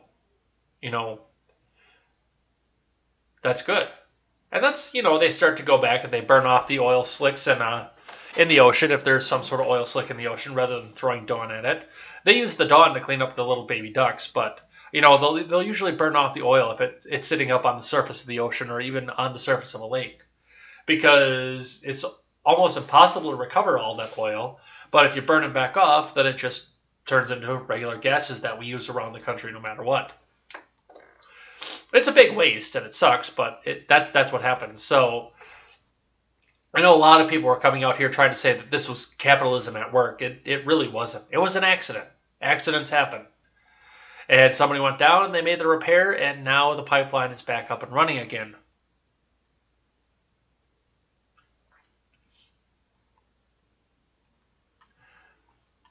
All right. From NBC. Rest of collapsed Florida condo tower demolished as tropical storm Elsa approaches. So this kind of goes along to something that I think Sully Blue said at the end of last week too, where with the tropical storm coming, they're probably going to, the rest of the building is going to come down if the tropical storm hits off there. So I think this was the safest thing. I know they wanted to take the time and get as many people out of the rubble as they could. But yeah, this was probably the safest way to do this, is to come back out and knock the rest of the building down. Because with a tropical storm coming up and this much structural integrity lost on a third of the building falling down, unfortunately, it sucks because we're probably going to lose the rest of the 125 people that are still missing. And that blows, but this is probably the safest way for everybody to do it at this point, having been a week later. All right, from Doha Madani and Tim Stello. The remaining portion of Miami area condo that partially collapsed was demolished Sunday night after engineers declared it unstable, officials said. Search and rescue efforts were put on pause at the Champlain Towers south in Surfside, Florida, Saturday afternoon, as officials worried the unstable structure could come down on crews working on the debris pile. The building came down at 10:30 p.m. Earlier, residents in the area were told to shelter in place and close their windows and other air intakes that could allow dust into their homes. Miami-Dade County Mayor Daniela Levine Cava said that bringing down the building was critical to allowing first responders to continue searching for victims. As soon as the building is down and once the site is deemed secure, they'll be back onto the pile immediately to resume their work, she said. Initially, officials thought it could take weeks to bring the remaining condos down, but Cava signed an order to demolish the building as soon as possible. The mayor said the building poses a threat to public health and safety when announcing the decision. And yeah, once again, with a tropical storm on its way, yeah, it absolutely does. Because if you bring it down, you can somewhat control the direction that it goes. If Elsa brings it down, all bets are off.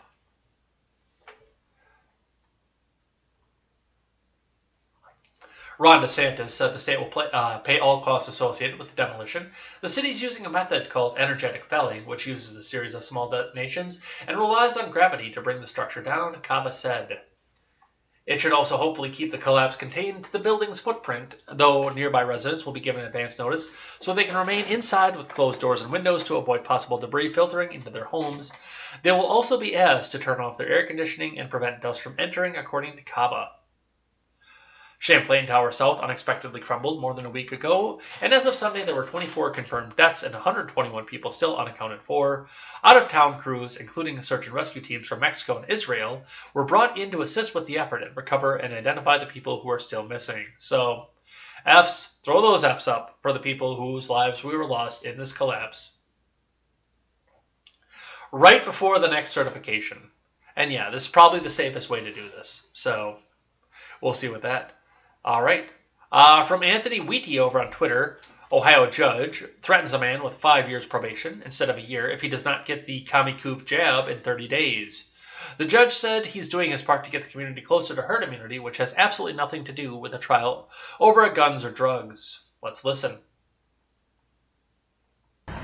Common Pleas Court Richard Fry tells me he started using the COVID-19 vaccine as a term of probation in his courtroom last week, but not for everyone. He ordered it 3 times out of 20 different sentencing hearings. I did talk to one of those 3 offenders today, and he tells me he feels very strongly about this and feels that this order violates his civil rights.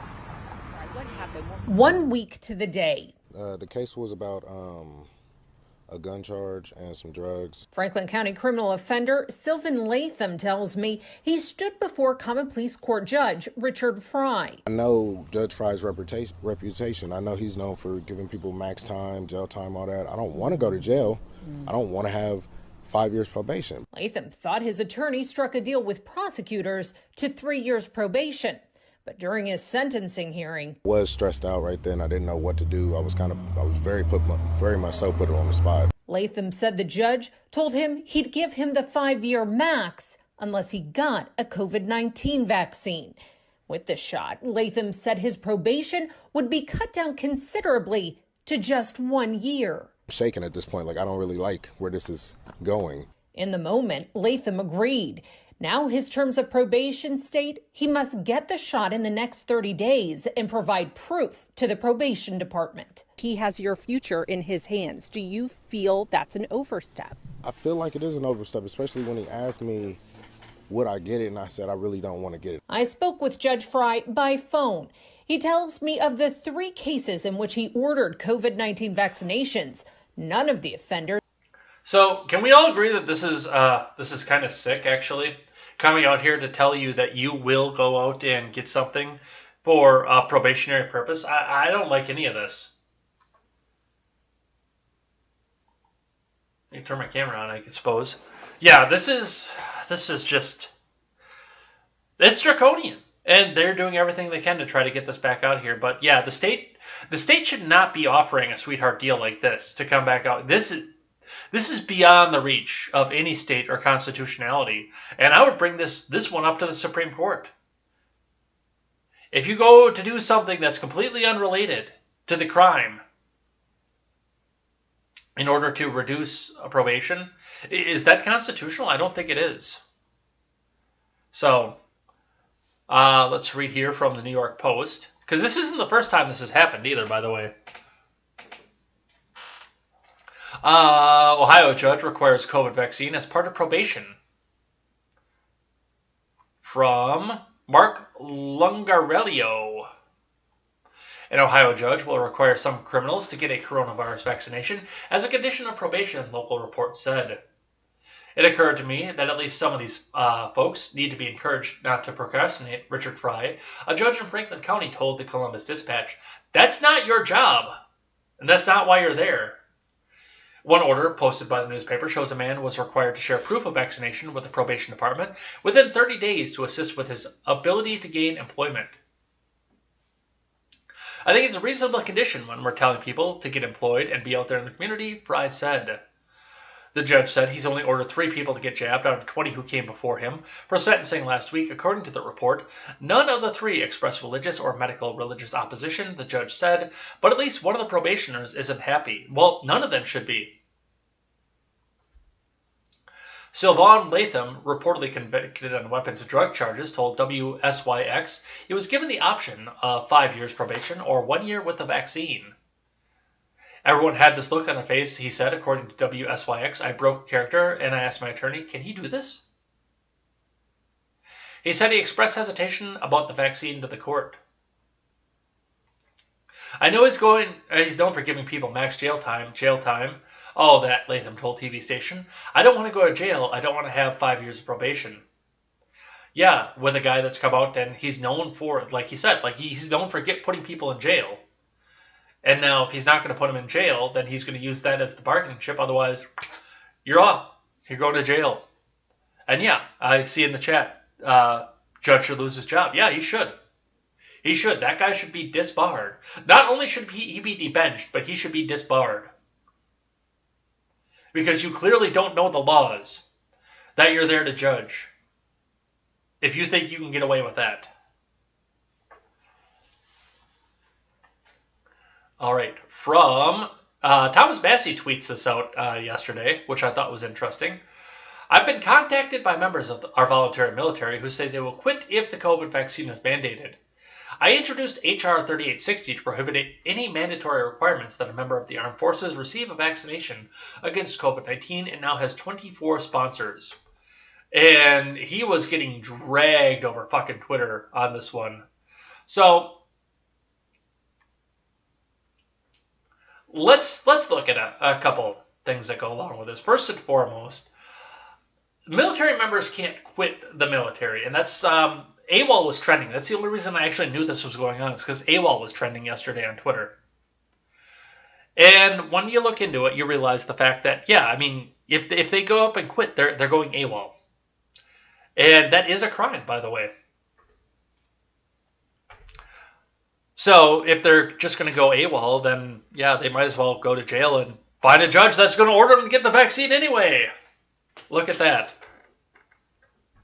No, this is not right, and it's not right to do so. But as many have pointed out as well, when you enlist, you have signed a contract with the government up to including the value of your life to go on their adventuring. I'm not going to go down my opposition to the military at this point and what they're being used for versus what they're supposed to be used for. I'm not going to go down that, but yeah, they've already signed the contract. I don't think they should be required to get it. That should still be a free thing, but you are property of the U.S. government at the time.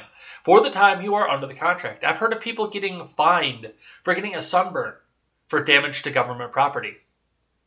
So it's not out of the realm of possibility that they're required to do so. I don't think it's right, but I could see it happening.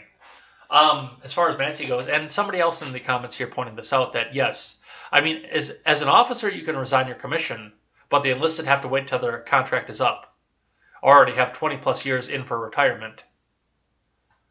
Or you could go in for the dishonorable, or less than honorable if you're an enlisted member. But regardless, let's actually look into this. And I did put this this bill in the Discord, so if you guys want to go look at it and see what it is. H.R. 3860 to amend the Immigration and Nationality Act with respect to the detention of dangerous aliens for other purposes. Oh, I guess I put the wrong one in. All right. So I don't have the Congress. This is one from the 116th Congress, not from the 117th. Let me just see if I can find the one from the 117th Congress. H.R.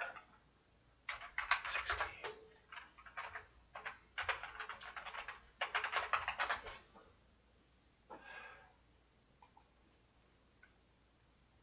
All right, this is H.R. 3860. From this Congress, not from the last one. Let's try this again, shall we? To prohibit any requirement that a member of the armed forces receives a vaccination against COVID-19. Sponsors Representative Thomas Massey, Committee House Armed Services, the text.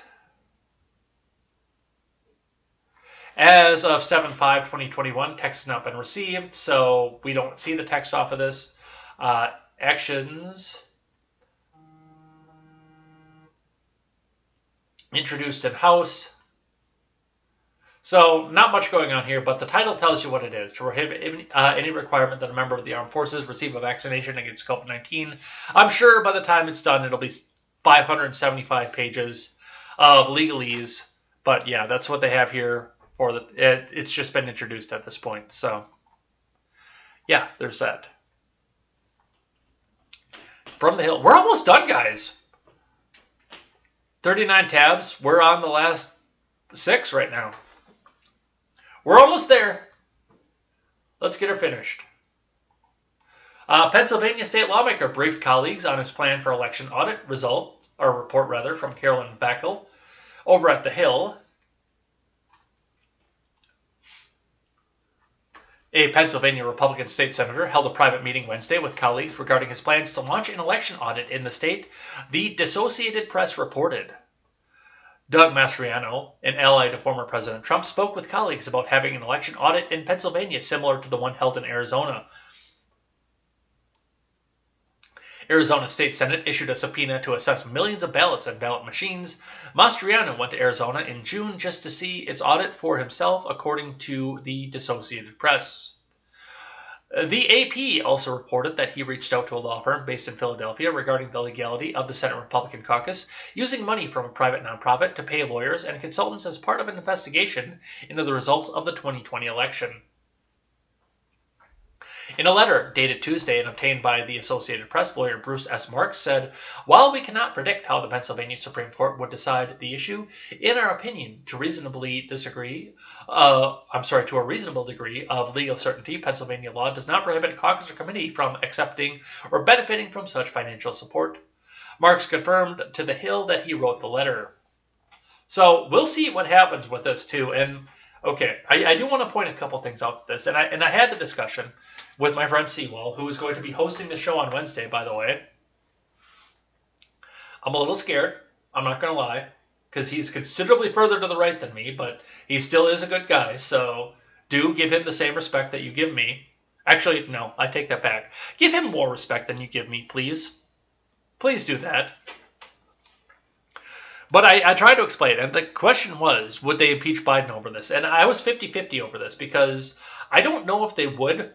I think they want him to die in office, because then he can't testify over what happened with Hunter and the Ukraine.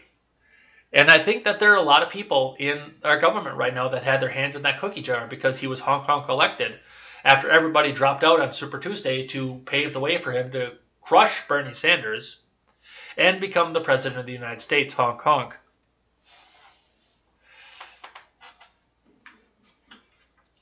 So, what's going to happen with this, though? I mean, it's not going to change anything. As soon as Joe Biden put his hand on the Bible and said, I solemnly swear, man, come on, man, and uphold the thing, as soon as he did that, there was nothing that anything could do further away from an impeachment. But I don't think they would do that, because I do think, once again, there were a lot of people that had their hands in the cookie jar. As far as what that would mean if they did do the impeachment, because Kamala ran on that same ticket, the presidency couldn't default to Harris in that situation. That would be one the Supreme Court would have to decide on in the situation that you would consider an election fraud to be the possibility of the election. And then we'd have President Pelosi. I believe, if I'm reading the Constitution correctly, the president and the vice president would both have to step down because they were on the same ticket. And it would go in the chain of succession to the Speaker of the House. But what would come out of these audits would be appearances as to where the problems are in the election system. And it would give a lot of credit to the new voting laws that these states are trying to put up, because they see where the holes are in the system. And that's what I'd like to see. I'd like to see some of these holes shored up, not necessarily a change of the election. The time for change of the election was before January 6th. After that, you couldn't do anything else. But I would like to see, and it's always the same, I'd like to see systems strengthened so they can't be pushed in from a foreign state. But that's what they see coming from there.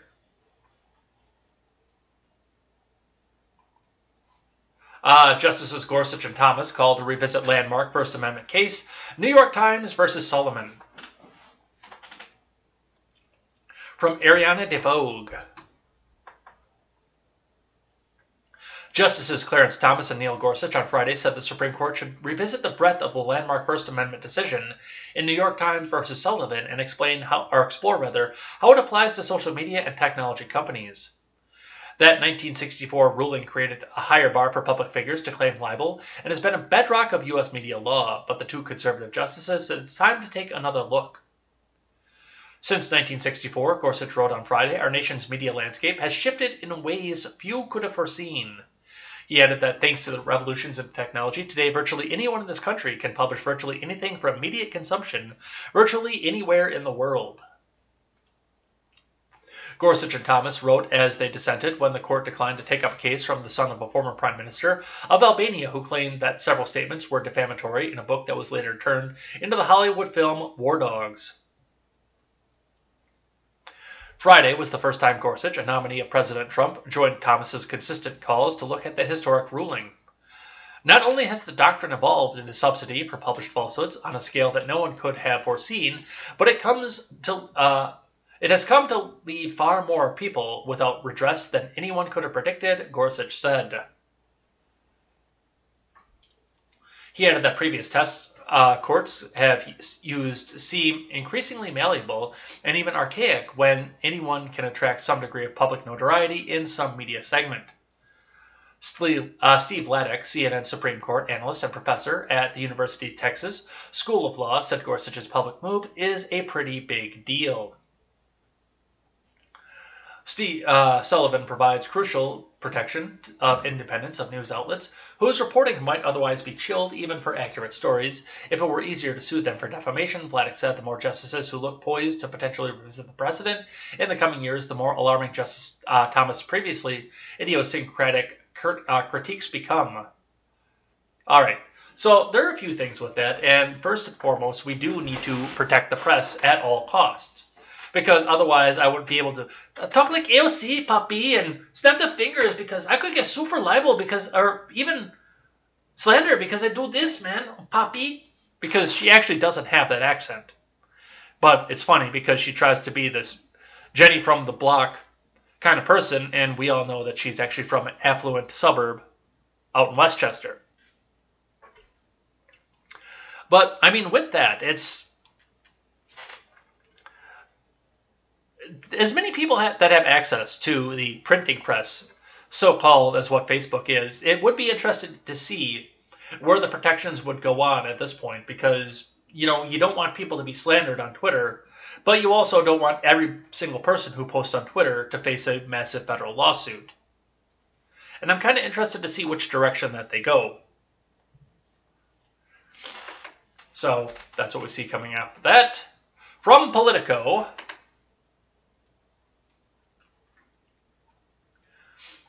Allen West running for governor of Texas. We knew this a little bit. He's been rumoring it, but he has confirmed at this point from David Cohen. Allen West, who recently announced his resignation as the chair of the Texas Republican Party, said Sunday he is running for governor of the state. West's candidacy puts him on a collision course against incumbent Abbott, a fellow Republican. West, well, yeah, that's how primaries work. West has frequently been critical of Abbott, even during his time as the state party chair. According to the Texas Tribune's Patrick Svitek, West declared his candidacy during a July 4th appearance at the Sojourn Church in Carrollton, Texas. I can no longer sit on the sidelines and see what has happened in these United States of America, West said in a launch video shown at the church. West told the Texan, I'm not running against anybody, I'm running for Texas, and he later tweeted, maybe you heard about this today, your prayers are appreciated. A retired Army officer, West was elected to Congress from Florida in 2010 as part of the National Tea Party wave of candidates, but he was narrowly defeated for re-election 2 years later. A noted firebrand who was a favorite of House conservatives, West drew 2 votes for Speaker from Louis Gohmert of Texas and Paul Brown of Georgia over fellow Republican John Boehner in 2013, even though he was no longer a member of the House. West considered challenging Republican Senator Marco Rubio for re-election in 2016, but ultimately declined to do so. Come on, man, I'm starting to talk like Bunny here. The thing, man. We must be closing in on the 2-hour mark.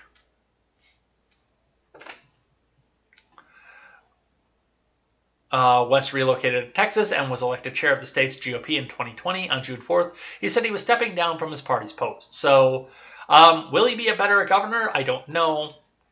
We will have to see We'll have to see if he can even get elected. But yeah, I'm interested to see and watch where this goes. All right, 2 more, and then we will do a Ferengi rule of acquisition and head out of here for the morning. From the Blaze, nation's largest teachers union pledges to fight back against opponents of critical race theory. From Chris Enlow. I already did the read more, didn't I? The National Education Association, the largest teachers union in the U.S., that overwhelmingly supports Democrats, has approved plans to fight back against opponents of CRT. As state lawmakers express concerns over CRT and work to pass legislation banning CRT from public school classrooms, the NEA is reiterating its support for the far-left ideology. A recently adopted measure declares the NEA will, publicly through existing media, convey its support for the accurate and honest teaching of social studies topics, including truthful and age-appropriate accountings of unpleasant aspects of American history, such as slavery, and the oppression and discrimination of Indigenous, Black, and Brown, and other peoples of color, as well as the continued impact of this history has on our current society. The association will further convey that in teaching these topics, it's reasonable and appropriate for curriculum to be informed by academic framework for understanding and interpreting the impact of the past on current society, including critical race theory. Which is interesting, because a large amount of union bosses who are overwhelmingly white are looking at a group of teachers who is overwhelmingly white and telling them to go back and tell their students who, in a country that is only 13% black, is overwhelmingly white, you're white and you suck because of it.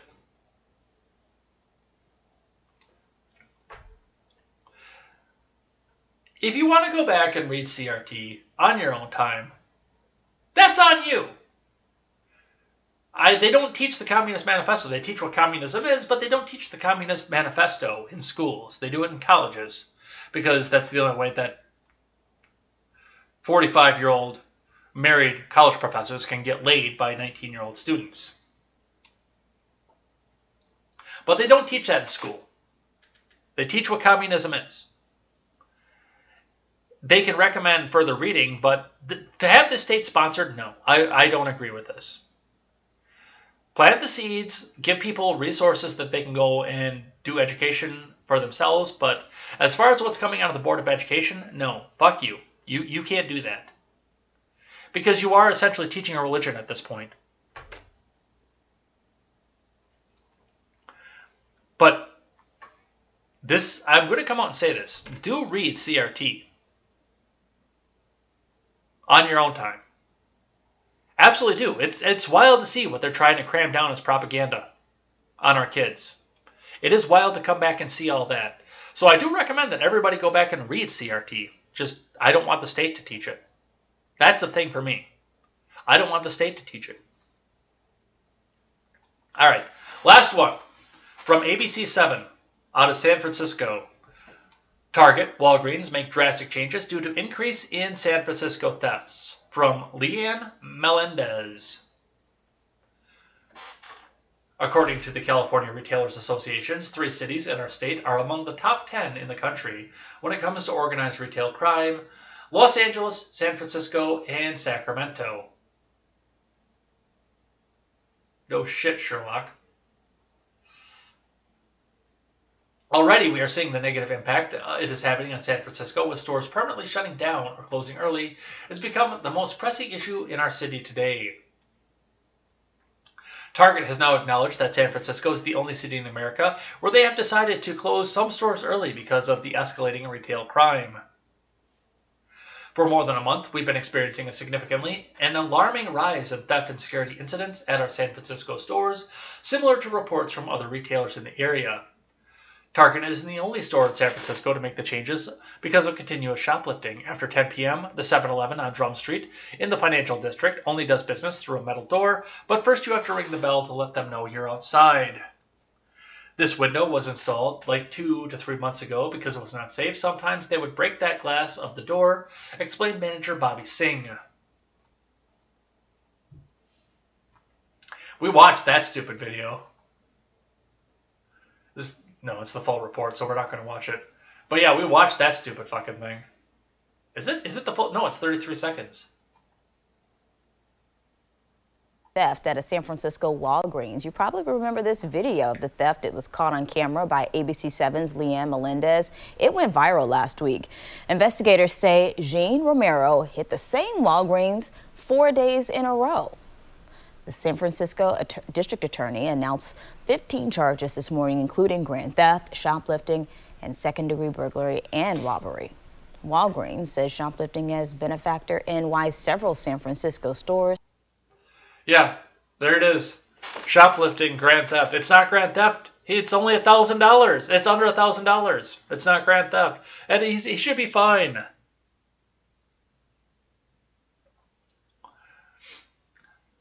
Walgreens has already closed several stores for the same reason, and security guards like Kevin Greathouse are told not to physically engage with those shoplifting. It's going to be lawsuits. Obviously, they don't want ourselves or anybody else to get injured while we're out here attempting to make these apprehensions and leave it to law enforcement, said Greathouse. He carries with him a handgun, a taser, and pepper spray, but thankfully he's never had to use them. On the other hand, he says people shoplifting have, at times, threatened him with a knife. I don't have any intention of getting stabbed for $60 worth of stuff. And there you go. So, you make it legal to steal up to $1,000 worth of merchandise. And then you wonder why people are stealing up to $1,000 worth of merchandise.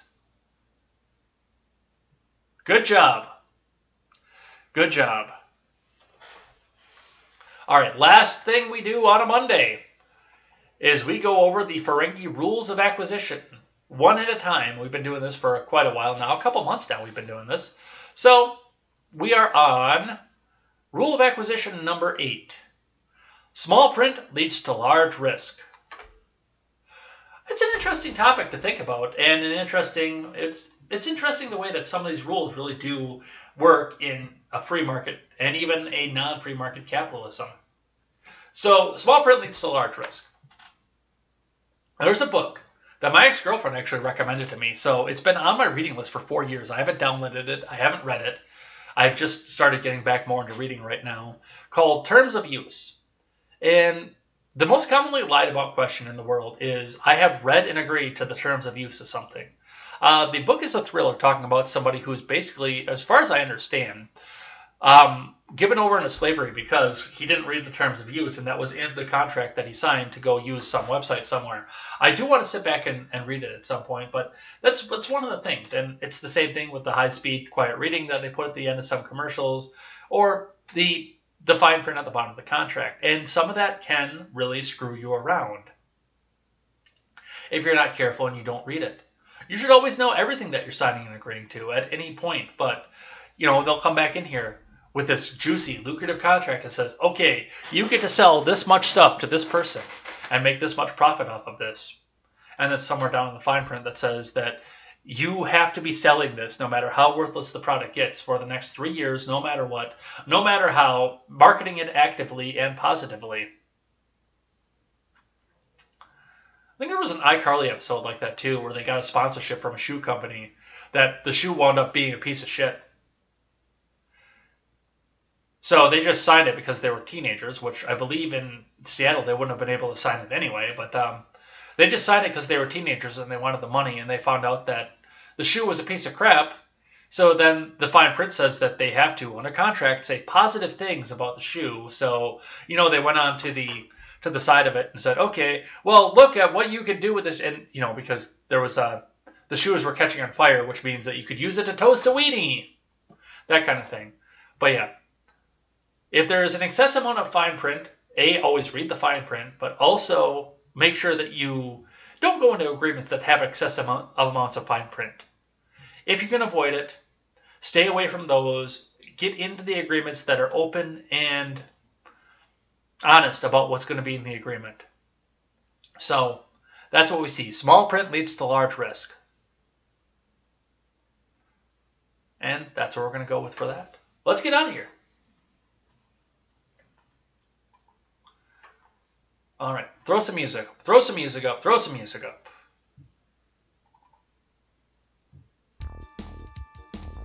All right now. Do you want to download the new version of VLC. Not right now. All right, let's head out of here for the day here. And for me, it's going to be for the week for Contemporary. Now, I will be back here later on tonight for the Red Net Show, so make sure you guys come in and tune in for that. It's going to be a wild time, especially if I can get a confirmation that the R-Rated Conservative is the one that's going to be co-hosting with me. So definitely looking forward to that here. Otherwise, tomorrow, I will not be back here. You'll be greeted by the bubbly and cheery Jessica Green, and I saw that Shilaga asked me in the chat if Cam is going to be here this week. No, he actually had a massive hard drive crash, so he wasn't able to commit to this. So my friend Seawall is going to be sitting in the place that I was going to have him. But yeah, looking forward to that here. Tuesday is going to be Jessica Green. Wednesday is going to be Seawall 728, the shadowy figure who is one of my best friends. Thursday is going to be Stephen Ignoramus, and Friday is going to be John from the Generational Gap. So come back over and hang out with those guys, and like I said, give them more respect than you give me, please, while we're here. Definitely come and hang out with that. Otherwise, after that, I'll be back here next Monday for more Contemporary, because I can't stay away from you guys for long. Hopefully, I'll have some more salmon in my freezer while I do so. So definitely looking forward to that. Well, I will see you guys on Contemporary next week. And I will be hanging out in the chat with you guys when I can as well, so definitely looking forward to that as well. Until then, you guys, I am Jay Edgar, and this is Contemporary. Take care.